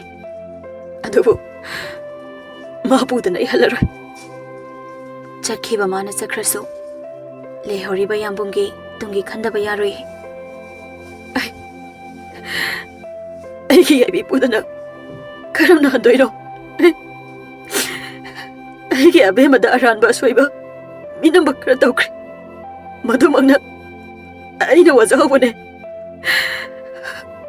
abe ma yambung gi ai nang torisi kaino yambung ya ware tanja da nabi amana thoibi ba kauri je thoibi amadi mangal nabi da yengai thoibi amadi mangal ngakna nabi da yengi mangal machinda abe ma yaibi mangal machinda yaibi thoibi ngakna leisi nang haiba nangde nupi aduna chithaibi kaino nang ai khangdrabo ai lembi ne thoibi mamitagi mapi sinthana oh ai gi ta leisi gi manaupi nangde ai gi ta ga sak chap manaina nahanwai noi mayamna tinslan hangidudi mangal lembi da mamitagi mapi sinthana yengduna lei lembi mangal da yenglaga thoibi da hangai chithaibi madi kanano mara yambung mangal noi segi wa do haiba nangde lembi na oh yambung mangal ai hana ukre ꯑꯗꯨꯕꯨ ꯌꯥꯝ ꯍꯣꯡꯉꯝꯃꯤ꯫ ꯅꯪ ꯑꯩꯒꯤ ꯑꯕꯦꯝꯃ ꯅꯠꯇ꯭ꯔꯥ? ꯕꯦꯝꯃ, ꯅꯪꯒꯤ ꯌꯥꯝꯕꯨꯡꯕꯨ ꯋꯥꯔꯧꯔꯕꯣ? ꯑꯁꯤ ꯍꯥꯏꯗꯨꯅ ꯃꯉꯥꯜ ꯂꯦꯝꯕꯤꯒꯤ ꯃꯅꯥꯛꯇ ꯆꯪꯁꯤꯜꯂꯛꯏ꯫ ꯍꯟꯗꯣꯛꯑꯣ! ꯑꯁꯤ ꯍꯥꯏꯔꯒ ꯏꯟꯊꯣꯛꯏ꯫ ꯅꯪ ꯉꯥꯎꯔꯕ ꯃꯥꯜꯂꯦ꯫ ꯑꯩ ꯂꯩꯁꯤ ꯅꯠꯇꯦ, ꯑꯩ ꯂꯦꯝꯕꯤꯅꯦ꯫ ꯆꯠꯈꯤꯕꯗꯒꯤ ꯍꯜꯂꯛꯄꯁꯨ ꯌꯥꯔꯣꯏꯗꯕ ꯂꯝꯕꯤꯗꯨꯗ ꯆꯠꯈ꯭ꯔꯕ ꯏꯆꯦꯗꯣ ꯀꯔꯝꯅ ꯍꯜꯂꯛꯀꯅꯤ? ꯑꯩꯁꯨ ꯏꯆꯦꯗꯣ ꯌꯥꯝ ꯅꯨꯡꯁꯤꯌꯦ꯫ ꯑꯁꯤ ꯍꯥꯏꯔꯒ ꯀꯞꯄꯛꯏ ꯊꯣꯏꯕꯤꯅ꯫ ꯂꯦꯝꯕꯤ, ꯁꯦ ꯌꯥꯔꯤꯁꯤ, ꯂꯥꯛꯑꯣ ꯆꯠꯅꯕ ꯇꯧꯁꯤ꯫ ꯑꯁꯤ ꯍꯥꯏꯔꯒ ꯊꯣꯏꯕꯤꯅ ꯂꯦꯝꯕꯤꯕꯨ ꯄꯨꯗꯨꯅ ꯆꯠꯈ꯭ꯔꯦ꯫ ꯁꯣꯝꯗꯅ ꯔꯤꯁꯤ ꯅꯨꯃꯤꯗꯥꯡꯒꯤ ꯃꯇꯝꯅꯤ ꯑꯉꯥꯎꯕ ꯑꯃꯒ ꯄꯥꯡꯈꯛ ꯑꯣꯏ ꯄꯥꯏꯔꯤꯕ ꯌꯨ ꯕꯣꯇꯜꯗꯣ ꯑꯃꯨꯛ ꯊꯛꯆꯤꯜꯂꯤ ꯑꯗꯨꯒ ꯃꯥꯅꯦ, ꯑꯩꯗꯤ ꯃꯤꯐꯠꯇꯅꯦ, ꯑꯩꯗꯤ ꯁꯥꯅꯦ, ꯃꯤ ꯅꯠꯇꯦ ꯂꯩꯁꯤ, ꯄꯦꯟꯈꯤꯗ꯭ꯔꯦꯗꯀꯣ, ꯗꯗꯥꯁꯦ ꯌꯥꯝ ꯐꯠꯇꯦꯀꯣ, ꯗꯗꯥ ꯌꯥꯝ ꯋꯥꯔꯦ, ꯅꯪꯅ ꯅꯣꯡꯃ ꯍꯥꯏꯈꯤꯕ ꯗꯗꯥ ꯅꯪ ꯌꯥꯝ ꯐꯠꯇꯦ, ꯅꯪꯗꯤ ꯑꯩꯕꯨ ꯋꯥꯔꯧꯕ ꯉꯝꯃꯤꯀꯣ, ꯑꯗꯣ ꯗꯗꯥ ꯑꯩꯗꯤ ꯅꯪꯉꯣꯟꯗ ꯁꯥꯎꯅꯤꯡꯕ ꯋꯥꯔꯧꯕ ꯂꯩꯇꯤꯌꯦ꯫ ꯃꯗꯨ ꯌꯥꯔꯣꯏꯅꯦ, ꯂꯩꯒꯗꯕꯅꯦ, ꯃꯔꯝꯗꯤ ꯑꯩ ꯅꯪꯕꯨ ꯅꯨꯡꯁꯤꯗꯤꯌꯦ꯫ ꯃꯗꯨꯅꯔꯥ? ꯐꯔꯦ, ꯑꯩ ꯋꯥ ꯉꯥꯡꯕ ꯊꯣꯛꯇ꯭ꯔꯦ꯫ ꯑꯁꯤ ꯍꯥꯏꯔꯒ ꯂꯩꯁꯤ ꯄꯦꯟꯅ ꯀꯞꯄꯤ꯫ ꯅꯪꯅ ꯀꯞꯄꯗꯣ ꯑꯩꯅ ꯇꯥꯅꯤꯡꯉꯝꯗꯧ ꯃꯥꯟꯕ꯭ꯔꯥ? ꯇꯥꯅꯤꯡꯗꯦ꯫ ꯃꯇꯨꯡ ꯃꯅꯥꯎ ꯑꯩꯒ ꯎꯅꯅꯕ ꯁꯤꯜꯂꯛꯀꯅꯣ, ꯐꯣꯟꯁꯨ ꯇꯧꯔꯛꯀꯅꯣ꯫ ꯑꯁꯤ ꯍꯥꯏꯔꯒ ꯔꯤꯁꯤ ꯐꯣꯟꯗꯨ ꯀꯛꯈꯤ꯫ ꯔꯤꯁꯤ ꯐꯣꯟꯗꯨ ꯀꯛꯂꯒ ꯉꯁꯥꯏꯗꯒꯤ ꯄꯩꯈꯠꯇꯨꯅ ꯊꯝꯂꯝꯕ ꯃꯤꯠꯂꯨꯒꯤ ꯄꯤꯔꯥꯡꯗꯣ ꯑꯊꯤꯡꯕ ꯄꯤꯗ ꯁꯤꯟꯊꯔꯛꯂꯤ꯫ ꯃꯆꯤꯟꯗꯁꯨ ꯍꯥꯏꯔꯤ, ꯂꯩꯁꯤ, ꯅꯪ ꯗꯗꯥꯕꯨ ꯋꯥꯔꯧꯒꯅꯨꯀꯣ, ꯗꯗꯥꯁꯨ ꯅꯪꯕꯨ ꯅꯨꯡꯁꯤꯌꯦ, ꯑꯗꯨꯕꯨ ꯗꯗꯥꯅ ꯂꯥꯏꯔ ꯃꯆꯥ ꯑꯣꯏꯔꯨꯕꯅ ꯍꯌꯦꯡ ꯅꯪꯒꯤ ꯅꯅꯤꯡ ꯊꯨꯡꯗꯕꯗꯨ ꯎꯕꯗ ꯑꯩ ꯌꯦꯡꯕ ꯉꯝꯂꯣꯏ꯫ ꯋꯥꯅ ꯍꯧꯖꯔꯛꯄꯤ ꯅꯪꯕꯨ ꯑꯃꯨꯛ ꯋꯥꯍꯟꯕ ꯑꯩ ꯄꯥꯝꯗꯤꯌꯦ꯫ ꯗꯗꯥꯅ ꯅꯪꯕꯨ ꯅꯨꯡꯁꯤꯅ ꯀꯥꯏꯅꯔꯒꯦꯅ ꯈꯜꯂꯦ꯫ ꯅꯪꯅ ꯋꯥꯕꯗꯣ ꯗꯗꯥ ꯌꯦꯡꯕ ꯉꯝꯃꯣꯏꯗꯕ ꯃꯔꯝꯅ ꯗꯗꯥꯅ ꯅꯐꯝꯗꯒꯤ ꯂꯥꯞꯊꯣꯛꯄꯅꯦ꯫ ꯔꯤꯁꯤ ꯍꯧꯈꯤꯕꯁꯤꯡꯗꯨ ꯅꯤꯡꯁꯤꯡꯗꯨꯅ ꯀꯞꯄꯤ꯫ ꯇꯥꯟꯖꯥꯗꯨꯗ ꯂꯦꯝꯕꯅ, ꯗꯥꯔꯤꯁꯤ, ꯀꯩꯗꯧꯔꯒꯦ? ꯀꯞꯄꯤꯔꯣ? ꯅꯨꯄꯤꯅꯒ ꯕꯤꯗꯥꯏ ꯄꯤꯔꯛꯏꯔꯕ? ꯔꯤꯁꯤ ꯀꯞꯄꯨꯕꯒꯤ ꯈꯣꯟꯖꯦꯜꯗꯨ ꯁꯦꯝꯂꯒ, ꯀꯞꯇꯦꯗ, ꯅꯪꯅ ꯉꯥꯡꯕ ꯑꯃꯅꯦ, ꯑꯩ ꯅꯨꯄꯤꯒ ꯀꯣꯏꯗꯦꯀꯣ꯫ ꯑꯗꯨ ꯗꯥꯔꯤꯁꯤ, ꯂꯩꯁꯤꯒꯤ ꯃꯅꯥꯎꯅꯨꯄꯤ ꯑꯃꯁꯨ ꯂꯩꯕ ꯃꯥꯜꯂꯤ, ꯂꯦꯝꯕꯤ ꯀꯧꯏ ꯍꯥꯏ꯫ ꯃꯥꯗꯣ ꯑꯩꯒꯁꯨ ꯃꯤꯡ ꯃꯥꯟꯅꯩ, ꯃꯗꯨ ꯑꯩ ꯀꯣꯏꯔꯁꯤꯔ ꯈꯪꯗꯦꯕꯣ꯫ ꯅꯥꯀꯜꯂꯣꯝꯗꯒꯤ ꯊꯣꯏꯕꯅ, ꯍꯣꯏꯅꯦ, ꯀꯣꯏꯔꯣ, ꯅꯪꯅꯒ ꯍꯥꯏꯔꯨꯔꯒ ꯂꯦꯝꯕꯤꯗꯨꯅ ꯈꯨꯄꯥꯛꯅꯒ ꯊꯥꯔꯒ ꯊꯤꯅ ꯉꯥꯡꯕꯒꯤ ꯃꯇꯥꯡꯗꯨꯅꯦ ꯑꯩꯅ ꯌꯦꯡꯅꯤꯡꯉꯤꯁꯦ꯫ ꯍꯣꯏ, ꯌꯦꯡꯕ ꯇꯥꯏꯗꯅ, ꯌꯦꯡꯉꯣ, ꯃꯤꯠꯇꯨ ꯂꯥꯎꯊꯣꯛꯑꯒ ꯀꯣ꯫ ꯉꯥꯏꯍꯥꯛꯇꯪ ꯀꯞꯄꯁꯤꯐꯥꯎ ꯄꯦꯟꯅ ꯀꯞꯀꯦ ꯐꯪꯍꯟꯗꯦ꯫ ꯅꯣꯏꯅꯤꯁꯤꯗꯤꯕ ꯄꯨꯔꯥ ꯀꯩꯅꯣꯃꯅꯦ꯫ ꯁꯤ ꯐꯠꯇ꯭ꯔꯣ? ꯆꯠꯈ꯭ꯔꯀꯥꯟꯗ ꯀꯞꯄꯗꯨꯗꯤꯅꯦ ꯃꯋꯥ ꯂꯧꯗꯕ ꯑꯗꯨꯏꯅꯦ꯫ ꯍꯤꯡꯂꯤꯉꯩ ꯃꯇꯝꯗꯅ ꯈꯟꯕꯤꯈꯤꯗ꯭ꯔꯒ ꯁꯤꯈ꯭ꯔꯀꯥꯟꯗ ꯀꯞꯄ ꯈꯟꯕ ꯁꯥꯕꯗꯨꯗꯤꯅꯦ ꯌꯥꯝ ꯄꯛꯇꯕ ꯀꯣ꯫ ꯊꯣꯏꯕꯅ, ꯃꯁꯤ ꯂꯦꯝꯕ ꯅꯪꯕꯨ꯫ ꯔꯤꯁꯤ ꯁꯥꯎꯅ, ꯃꯥꯅꯦ, ꯑꯩꯗꯤ ꯌꯥꯝ ꯐꯠꯇꯕ ꯃꯤꯅꯦ꯫ ꯍꯥꯏꯕ ꯅꯪꯗꯤ ꯊꯣꯏꯕꯅ, ꯌꯥꯔꯤꯁꯦ, ꯍꯧꯈ꯭ꯔꯗꯤ ꯍꯧꯈ꯭ꯔꯦ, ꯃꯥꯒꯤꯁꯨ ꯃꯇꯝꯗꯨ ꯂꯥꯛꯇꯅ ꯆꯠꯈ꯭ꯔꯤꯅꯦ꯫ ꯑꯩꯈꯣꯏ ꯅꯣꯏꯁꯦ ꯂꯣꯏꯅꯃꯛ ꯆꯠꯈꯤꯒꯗꯕ ꯉꯥꯛꯇꯅꯦ, ꯑꯍꯥꯟ ꯑꯀꯣꯟꯒꯤ ꯋꯥꯗꯅꯦ꯫ ꯂꯦꯝꯕ ꯑꯅꯤꯗꯨꯗ ꯌꯦꯡꯂꯒ ꯃꯆꯤꯟꯗ ꯇꯞꯅ ꯁꯣꯜꯂꯤ꯫ ꯃꯥꯟꯅꯕ ꯃꯁꯦꯟ ꯍꯥꯏꯁꯤꯗꯤ ꯁꯤꯅꯤꯅꯦ, ꯌꯦꯡꯉꯣ ꯅꯃꯤꯠꯇꯣ꯫ ꯊꯣꯏꯕꯅ, ꯃꯨꯔꯨꯝꯒ ꯁꯣꯔꯤꯅꯦ꯫ ꯐꯣꯟꯗꯅꯤ ꯊꯥꯗꯣꯏꯅ, ꯏꯃꯥ, ꯑꯩꯈꯣꯏ ꯏꯕꯨꯡꯉꯣꯒꯤ ꯃꯇꯧꯁꯦ ꯌꯦꯡꯕ ꯉꯝꯗ꯭ꯔꯦ꯫ ꯃꯥꯅ ꯁꯤꯖꯤꯟꯅꯗꯕ ꯌꯨꯁꯨ ꯊꯛꯑꯦ꯫ ꯑꯩ ꯀꯩ ꯍꯥꯏꯗꯧꯅꯣ ꯈꯪꯗ꯭ꯔꯦ ꯏꯃꯥ꯫ ꯁꯨꯅꯤꯇꯥꯅ, ꯑꯩꯁꯨ ꯀꯩ ꯍꯥꯏꯗꯧꯅꯣ ꯈꯪꯗ꯭ꯔꯦ꯫ ꯑꯦꯕꯤꯗ ꯊꯦꯡꯅꯩ, ꯅꯨꯄꯤ ꯃꯆꯥꯗꯨꯅ ꯂꯩꯈꯤꯗꯕꯗꯣ꯫ ꯂꯩꯁꯤꯒꯤ ꯃꯅꯥꯎꯅꯨꯄꯤ ꯂꯦꯝꯕꯤꯗꯣ ꯀꯣꯏꯇꯥꯟ ꯇꯥꯟꯅꯔꯒ ꯂꯩꯔꯦ꯫ ꯃꯁꯛꯁꯨ ꯃꯥꯟꯅꯩ꯫ ꯑꯗꯨꯗꯅꯦ ꯑꯩꯈꯣꯏ ꯕꯨꯡꯉꯣꯅ ꯃꯥꯒꯤ ꯂꯩꯁꯤꯅꯦꯅ ꯀꯣꯏꯇꯥꯟꯗ ꯇꯥꯟꯅꯩ꯫ ꯑꯉꯥꯎꯕꯒ ꯃꯥꯟꯅꯔꯦ ꯏꯃꯥ꯫ ꯃꯅꯤꯄꯨꯔꯗ ꯊꯣꯛꯂꯛꯈꯤ, ꯅꯠꯇ꯭ꯔꯗꯤ ꯕꯨꯡꯉꯣꯗꯣ ꯃꯥꯒꯤ ꯊꯕꯛꯇ ꯁꯣꯏꯗꯅ ꯁꯣꯏꯔꯛꯄ ꯇꯥꯔꯦ꯫ Mana pamadi manau nupido oirasu loksin bataridana. Ima, madu yaroida. Megi imung manungduna aikhoibu kai haina khankini. Khaningba khalasano. Taunadaba thabak sunati. Kaisu kaidi kaino. Ima, ai angang hore thameko. Asi hairaga phone do thamkhre. Mangal kappaga yudu thai aduga magi phone do puthoaga leisigi photo do yenglaga hai. Thawai yaudraba haksangna kayam koini hinkini. Haksang oyoriba ai thawai nang leitrabada hingubagi kari kane. Mane Paap ne Nungshiba Paap. Aina minam kibagi mahina ne. Aina wazariba. Pari sangai aduga mangal gi manakta phamtharaga. Mangal nangna tarishi kaino. Ibai wa haige. Ibai. Ai siyam patteko. Ai yaibibu wan kibadugi mahaiduna mana ibu walambasna helai bai. Asi hairaga mangal nupana tadawna kapi. Yengo mangal se kapadu to ibai wa haige. Miyoi bai khoise loina chakhigadaba ngaptani. Isando magi matam yoropagi chakhibani. Yaibina aibu harau ngaijarambado. Aige hek thengnadana madi chakhre. Pumnamak aina mabu thawas sarutabadana. Adabu aina yaibu nukshikidabadi natti. Lamnabashida aina oiroi aina kanki. Adugadi madi asi hairaga aduma kapli pari su kapi. Nangna mabu karigi thausadribano. Nangna thausarudabaduna nangna hena wazabane. Adubu matamda hokre. Hojikti lehoriba nang amadi ima agi khalaga nang hingdaba yadabane. Nang nasiga imaga se nungsidrabo. Lao ibagane chakhi sarusi. Nasi su sahawdriye. Ai chaningdi. Ibaiga chega chabiro. Nakalomdagi thadoina. Bungo nangna chak charaktrise. Sida hek lakpadagini. Nangbu isida Meetei hinjang chaningi haikidaine. Mangal masi amadi mabaina nampuda tawraga chak sahalami. Ayuki matamni lei mamanggonda mangduna lei. Lembi hingondagi maroi hekluraga tholakpani. Mamana mangduna lerambada ubada mamagi manakta changlaaga phamthei aduga. Ima na asmna tawraga leradi nasa ayum sida kamaina nungaina leine. Isedo magi matam yoduna chakrabane. Ma ikhoibu nungsidi haina chakrabani ima.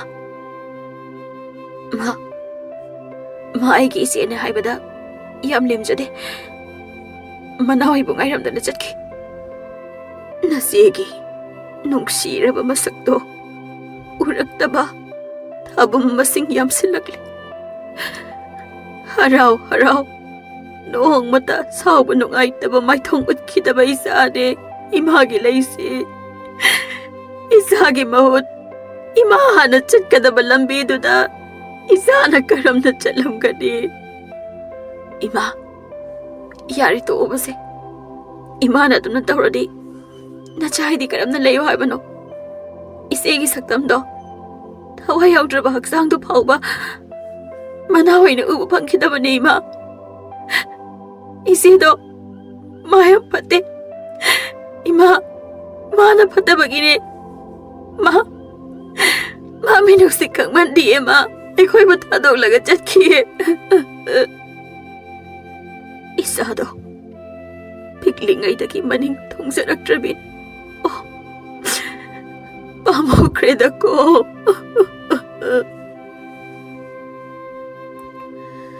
Somdana thoibaga thoibiga marikana tawri. Thoibina nangna ikaibi yam khangdrisi kaiginoba. Thoibia ai nangna taba nupi amda koireba se ai lankriba se. Nangna atu hairaga aini hekta yagadro. Pukning sida thamoi sida ne nangse yekrabane. Adusu sauningbagi mami. Hando lambi sida aidi yam ikai. Da thoibabudi ikairamdaba yai. Maramdi Nang din nupi mayam koi banina. Thoiba sauna thoibigi khudang du pairaga. Nang aina ngang musu tage hebra taro hebra. Aina phani yamna koirasune. Nang da Nungshiba di amta yaudi. Makhoi di aina matam len bane. Aduga ina ngonda di matam len gena su khankidi. Asing mani thoibi. Hoi. Nang na budi thajaram da bai. Aina handa khara hong basida. Adubu thoi. Nang budi aina thamoi singna nungsi. Oi daba nang thak tawduna. Ai bu amu hana moithem tawning libro. Ha. Ai nang budi putsi simagi. Aina nang bu ngakpi ba habadu dune. Oi thoktrabani. Nupi adai dadi yarambe. Adubu thoibi aingon dadi madu oidabani. Phatni am haijarabasu aini yagadaba nate. Da thoiba. Matam hengkrida. Da thoibagidi nupi wate kaino. Aikhoi gumbagadi yamna khetnakre. Hando si sake. Asi hairaga chatkri. Thoiba mapi ira cheladuna thoibina chatkri baduda yengduna lehawi. Lambi dani. Lembi gari thorambadagi gari da lambi da lepkri. Lembi gari adudagi kumtharaga. As gari se mukai daure habanoba. As thabak namaro mathiang kansidaba. Aidi siemba su haide kamai tawdiba. As Tanja aduda gari ama lembi ki nakanda khamjilei. Mangal gari adudagi kumtharaga. Gari adrabo. Hoi thorambadagi lepkrini. Mangal nupidu ubada. Nang Abhima natra. Abhima si hairaga changsili. Lembi mangal da khupang na thai aduga. Aduk sakhataba. Ai sinangi Abhima du nate. Nang kanano? Ha. Nang na iuba khuding Abhima adum hai. Ai gi ming Abhima nate. Ai gi ming Lembi. Aduga nupi amagi manak nakna hekta sanga ibado. Adongi apokpana karimata takpi dabra. Noi mapana leba nupa singse. Sumaina dum tawine. Nang ai gi Abhima du ne. Ai nangi yambung du ne. Kana gi yambung. Ai yambung kana no haibada ai khangde. Khangbagi mathau su tade. Aduga wa haiba nangde lemba. Lembi bu kauri. Lembi kaidore. Mana kanano. Da lemba. Lambi da gari se yarakdrini. Adu nang asai na phone ko oktoraki de. Kada yengi. Asi hairaga nakanda lebliba mangal tu uri. Mahak ubada lemba mangal de yengi. Aduga lembi de yenglaga. Lembi. Nupa su kanano. Khangde kanano. Lembi mangal gi makhongdaina makok phau yam usitana yenglaga. Angau baga oiribra khangpondeda. Mathong maram khangdaba. Hoi. Mase mathong maram khangdaba mi oiramani. Abhima. Nang magna yambung da tun hairabako. Pare. Nangi apambada ai yelarai. Asi hairaga yam nungaitana chatki. Mangal chatkrabada lembina. Khange. Aisu khange. Aigi ise gi thamoi bu sanna biramba. Arke mangal sana. Ise da pangya yaramba yai. Adabu manaw aina di. Ise gi lamandi khumdana toy. Lembi. Kaino na ngang dubo. Hojiki nupado nang khangbra. Ha. Khangde da. Gari si yaraba. Yarabani se. Thoro. Nauton. Nang ai gai du thoro. Asi hairamnaga chatki. Nautona. Ish. Nupi ama khak phangjaba sida chawriba khusawji mana. Ha. Mana khali se lembi ni yari sinine. Yabirani. Somdana thadoina. Nate. Noini bu khangnarami haidaine. Aduga kaino. Linthoina. Khangnarami. Nungsinarami. Magi deligi khongsetuda aisu phana yamnadi hotnabani. Adubu noigi nopa nupagine. Bema se. Asini hena sauning halei. Ho aduboba. Haujiti leisi sikre. Nangi khuda tanaba silo haibani mi. Herai se. Adudi aisu ngamoida. Mina nungsidabaduda aini hekta hausingadra. Mi aise. Sakta suda watpi linthoinate. Aduga ne aise. Aise nupa nati. Nupi ne nupi. Kai kanadabada ngangja sarino. Nang nupi ne haiba is esu khangine. Laisigi manaw nupi lembi kaubi ama lei. Laisiga masak manai. Mangondani. Aikhoi bungo se. Magi leisiduniena adum tanaraga leire. Masi amta kansiba. Haima, tanaradi phare kaino ise. Lembi do masega masak manai haibanina. Ma oina mangalgi hainabada kaisu kaidabra haina khaleidi. Ibema nangse karimata khangdabasibu kaino. Aina leisido pamdabagi natro. Nangonda bungoga pau amu hana phauna halidubo. Ise, nang mi bu hantana khanmale. Adunani, naupa na angaw batong leisi. Last da ise na ngahonbani hainingak tori. Hainingak tawba nate, haibabu yari. Migi masa ama pamdabagi papni, naupa do. Panadum nokningi. Ado ise gi folai. Aigi so mi leizare. Chale ko ise. Asi hairam laga zatkri. Phanaba silubrabu. Ipuagi patanaba oiram laba. Tunglom dagi parina. Lalong sinba hebi masena loina silibore. Nate. Thadoi. Nang sinupi niko. Noi nupi masel asumna sum hanthana yengna duna leiragadi. Kadai degi sakhotorige. Sungchau jakoloi. Chamita dana haido. Aisu wakhali yaudaba haibaduni. Ado bungose. Ada changhan kinaba tawsi. Sida sum leirabadi ma leisi kaukthokani haiba thajade. Ima tholakani haibani. Ima di kedoba. Leisigi manau nupi lembido. Hainani haigum tawbani. Thadoi. Sida law. Sida gyan tana pham. Dada wa hege. Thadoi parigi manakta changaktuna phami. Yengo. Mi masa leisi leikidabagi. Wana masa adugi wakhanda leiba mamaduda. Lembi ase kamaina mama oigi hairugadoribano. Mama dilaidana mada lembi na kashu yaroi. Aduna ne bungose chatkinaba honasi. Ima da sigi matangda matha saloisi. Namidangi matamni lembi upudu loisili. Tanjada da diary ama tari. Lembi diary do laukhatlaga phamgi nakanda famlaga diary do hangdoi. Lembi diary do yengi. Aisu khangi. Yambung ga ika yamna khitnai haiba. Adubu yambung. Ainasu yambung bu kaigino khangde. Yam nungsiure. Yambung nangi bemase. Yambung na bungaw nga holamlaga. Nang sum tamin leikrisi kaigino. Yambung ayang waye. Ay wasak amadi sakani yambung. Nang na atopa lamlambi ama hek koiramba taraba. Ay yambung bu udana mahangbo isaki. Lembi diary adu makha paba ngamdri. Iche.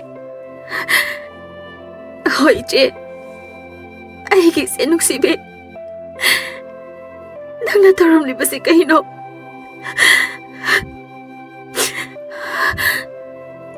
Sanagani. Aigi sige tamoy sanabagom. Ay naso. Yambung mangal. Nangi tamoy bu sanagani. Ay nakalibo wakalasibo. Chamlibra. Chumde. Yambung mangal bu halan kiba na bay. Mahagi maran sunate. Isi na mapunsitin siya bagini. Isi na yambong nungsi bagong. Yambong na sa isi awa nungsi. Madamag na yambong mangal. Halo ay bayan siya ba ni? Ay kayo daw patay. Asi hairaga lembi hawkiba do ningsinglay phondani. Adadi siya. Nang yambong tholakpaga adum chilani natra. Chilani. Inakradam ni. Ayang waye lembi. Yambung na pau phoroktabase. Sumaina matungda su tawradi ayang waniye. Aduna ay inakradabani. Isi na bo aduk yamna nungsiradabu inakro. Ado isya. Ay su handak thugla adoy ni. Aduga chegi lohong bo yaw na ba. Nasigi lohong bo pao yaw rigay na khaliraba. Mi isi nang sibigi lohong baga yaw dalak ya ponte. Mi masadi sanay bima inam sikay do oidore ko. Ando so arke. As kalaksay da ko. Oidore ni. Mi karagina mem. Maani ni. Isya. Punsi siya. Waraga sumlaya ponte. Isya gisu nungay ba matam yawra abani. Ado lembi ma phana sillabasu paudi pharakpa yabani handak pau pharaktabasidi ayam nungaiti mi sinbagi oiramni che phatababu khaladine mayam khanba yabani che nane phana khali adumaina ne adum khalo pharisi sigi wase tose ado nangbu kana khangnarige khangnadeda hayeng manipur da thoklaga ne napini yabidaba napa moina koirage is waridi hoida ado se pungsi su thengsile tumo aisu tumning tawri ado miram da laire na mina mamit na ba thabak ti tawnuko isigi nuksibi gyam tan layuko nasi su potharage nangsu potharoko asi hairaga phone do kakki isigi waiduna aroi boy kre ko ise nangi ambung nasu chebu sondu da laire ma loy address e somdana lembana dathoiba ang bodum thak lerabo hapna digi mi mandana leibaduga hogjine hena kino do male shine nabi yang koirube last kaida dai shigi post dai hoine nabi ta khai koire bidai loina pirame as dathoiba yu botan duna aroibada itei moibasi nanau su thamoi se kaire hoiba dathoiba thoiba mami to lembada paina yenglaga inoi bungo nang nei yan baside hayeng ai sijibau yan dorine ha dathoiba sauno yan banate nanau gi se aseng ba bani aduna ne nang na hoji fao nupi phangda leido is adudi hani da yamba yamba hoi gumana koiraga langthok piramba nupi singje koidau sarupudi ha marai bak thidana halaga leiba mo halpi koibana hena pharena khalida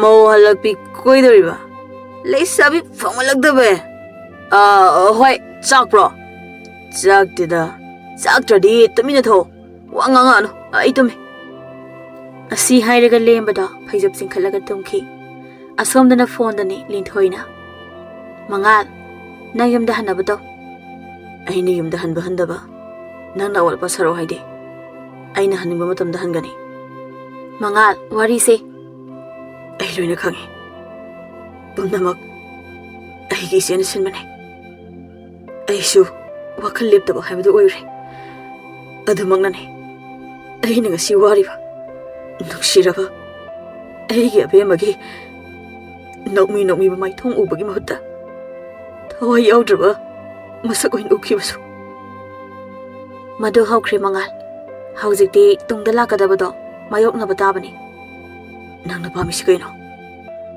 aina famdagi karimata pamde nungsibaduni punsisina loidriba phawbadi aigi abema natana ai kanamta nungsiba ngamlai punsisi pa ai yum pandana lengkrane mangal nangi damak lepi ge habani yadraga to una lemhauri bana punsida kanbi ge tawbani linthoi nangna sana nang karamba mino adum taksare nangumana piside angak paniko wa makhatanide phone thame asi hairaga phone thami is phone ga su kakri ma bukan bi hairaga yadredana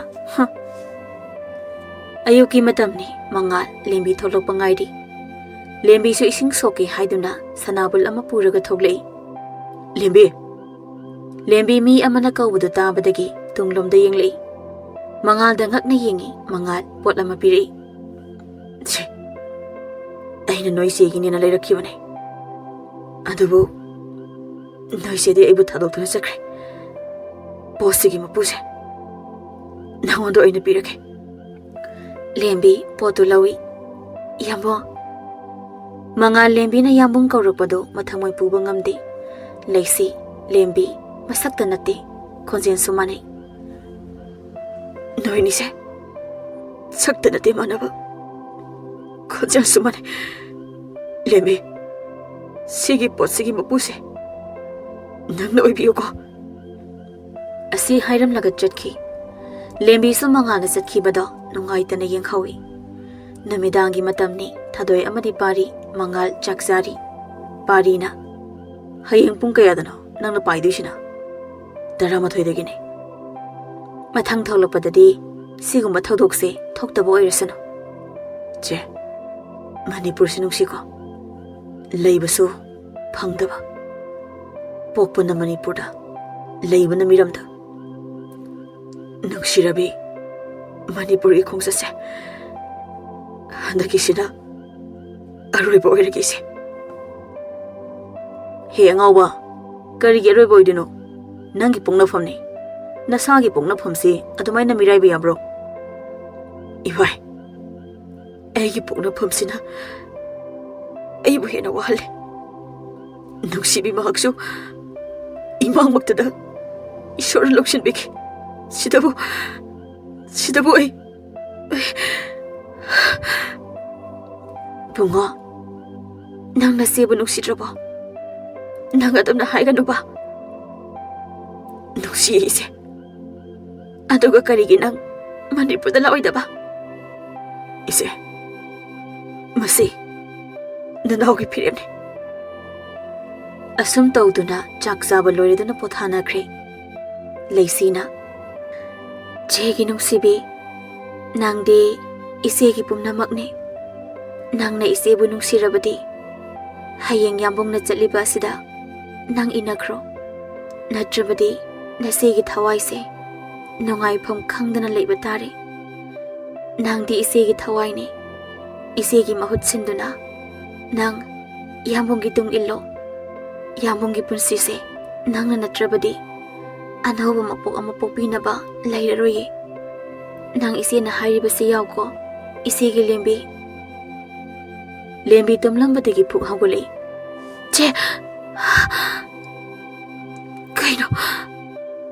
Kaino nang na hairi miyam tabay che?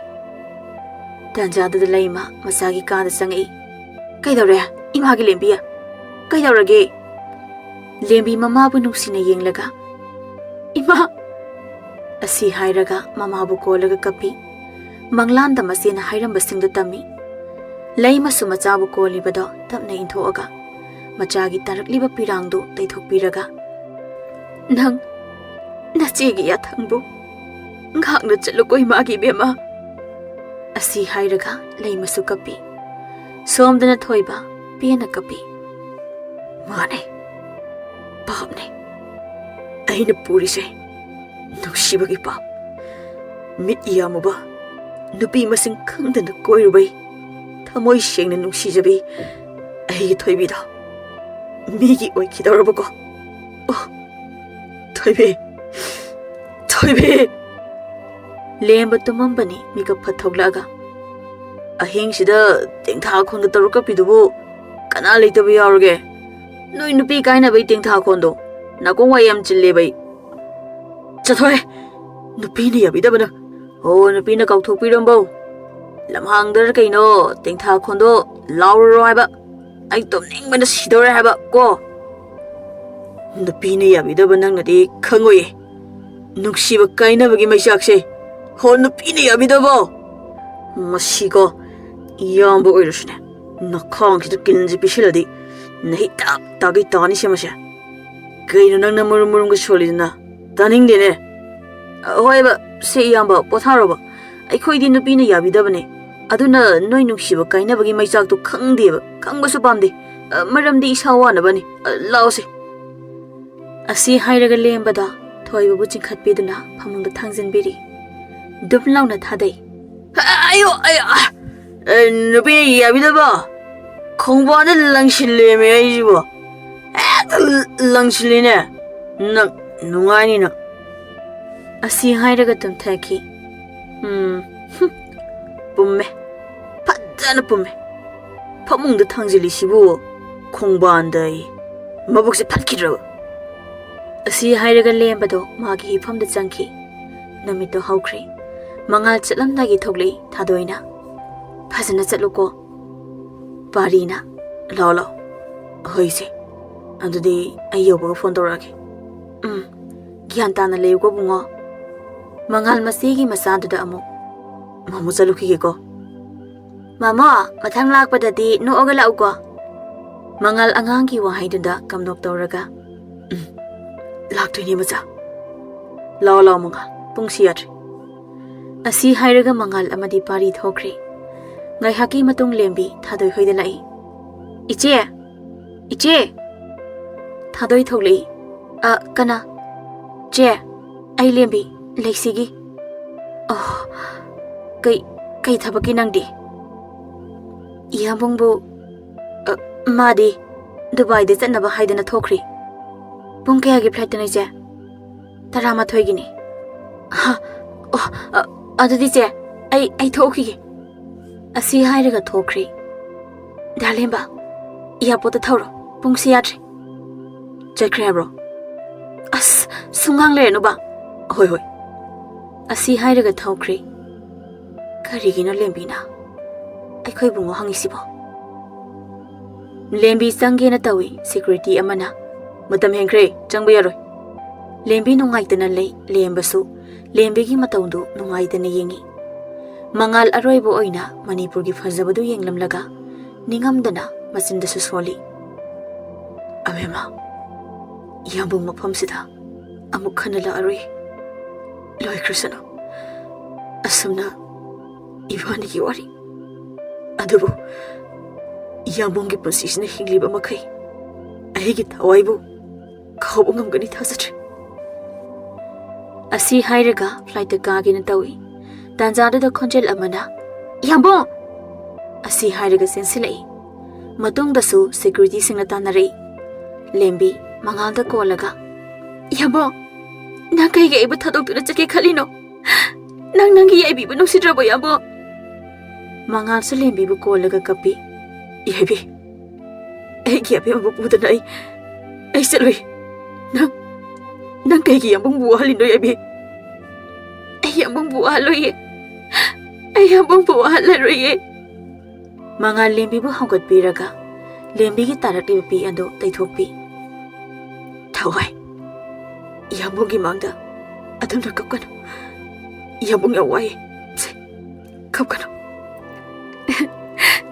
ꯌꯥꯝꯕꯨꯡꯁꯨ ꯀꯞꯂꯤꯗꯨꯗꯤ ꯑꯩ ꯀꯞꯂꯔꯣꯏ ꯃꯥꯅꯦ ꯅꯪꯗꯤ ꯌꯥꯝꯕꯨꯡꯒꯤ ꯑꯕꯦꯝꯃꯗꯨꯅꯦ ꯂꯦꯝꯕꯤꯅ ꯁꯦꯠꯂꯛꯂꯤꯕ ꯐꯤꯔꯣꯜꯗꯣ ꯃꯉꯥꯜꯅ ꯂꯩꯁꯤꯒꯤꯗꯃꯛꯇ ꯂꯩꯕꯤꯔꯛꯈꯤꯕꯗꯨꯅꯤ ꯃꯗꯨꯅꯁꯨ ꯃꯉꯥꯜ ꯂꯦꯝꯕꯤꯁꯦ ꯃꯆꯦ ꯂꯩꯁꯤꯅꯤ ꯈꯟꯈꯤꯕꯅꯤ ꯌꯥꯝꯕꯨꯡꯅ ꯂꯩꯕꯤꯔꯛꯄꯗꯨꯅꯦ ꯄꯛꯆꯕ꯭ꯔꯥ ꯌꯥꯝꯕꯨꯡ ꯄꯛꯆꯩ ꯑꯩꯒꯤ ꯌꯥꯏꯕꯤꯅꯕꯨ ꯁꯦꯠꯂꯕꯗꯤ ꯑꯩ ꯌꯥꯝꯕꯨꯡꯒꯤ ꯅꯥꯛꯇ ꯄꯨꯕꯤꯔꯣꯏꯗ꯭ꯔꯣ ꯃꯉꯥꯜ ꯂꯦꯝꯕꯤꯒꯤ ꯈꯨꯗꯥꯡ ꯄꯥꯏꯗꯨꯅ ꯑꯩꯒꯤ ꯊꯋꯥꯏꯕꯨ ꯃꯐꯝꯁꯤꯗ ꯊꯅꯝꯕ ꯑꯩ ꯉꯝꯃꯣꯏ ꯑꯁꯨꯝ ꯇꯧꯗꯨꯅ ꯑꯅꯤꯗꯣ ꯆꯠꯈ꯭ꯔꯦ ꯂꯩꯁꯤ ꯍꯔꯥꯎ ꯍꯔꯥꯎꯅ ꯂꯥꯏꯔꯩꯕꯥꯛꯇꯒꯤ ꯃꯉꯥꯜ ꯑꯃꯗꯤ ꯂꯦꯝꯕꯤꯒꯤ ꯃꯇꯧꯗꯨ ꯎꯕꯗ ꯄꯦꯟꯖꯔꯝꯃꯤ ꯃꯆꯤꯟꯗꯁꯨ ꯌꯥꯝꯕꯨꯡ ꯑꯩꯒꯤ ꯏꯔꯦꯝꯈꯥꯒꯤ ꯏꯅꯥꯎꯅꯨꯄꯤꯗꯣ ꯌꯥꯝꯕꯨꯡꯅ ꯑꯩꯅꯤ ꯈꯜꯂꯒ ꯂꯨꯅ ꯇꯧꯕꯤꯌꯨꯀꯣ ꯑꯁꯤ ꯍꯥꯏꯔꯒ ꯅꯨꯡꯁꯤꯅ ꯌꯦꯡꯂꯝꯂꯒ ꯆꯠꯈ꯭ꯔꯦ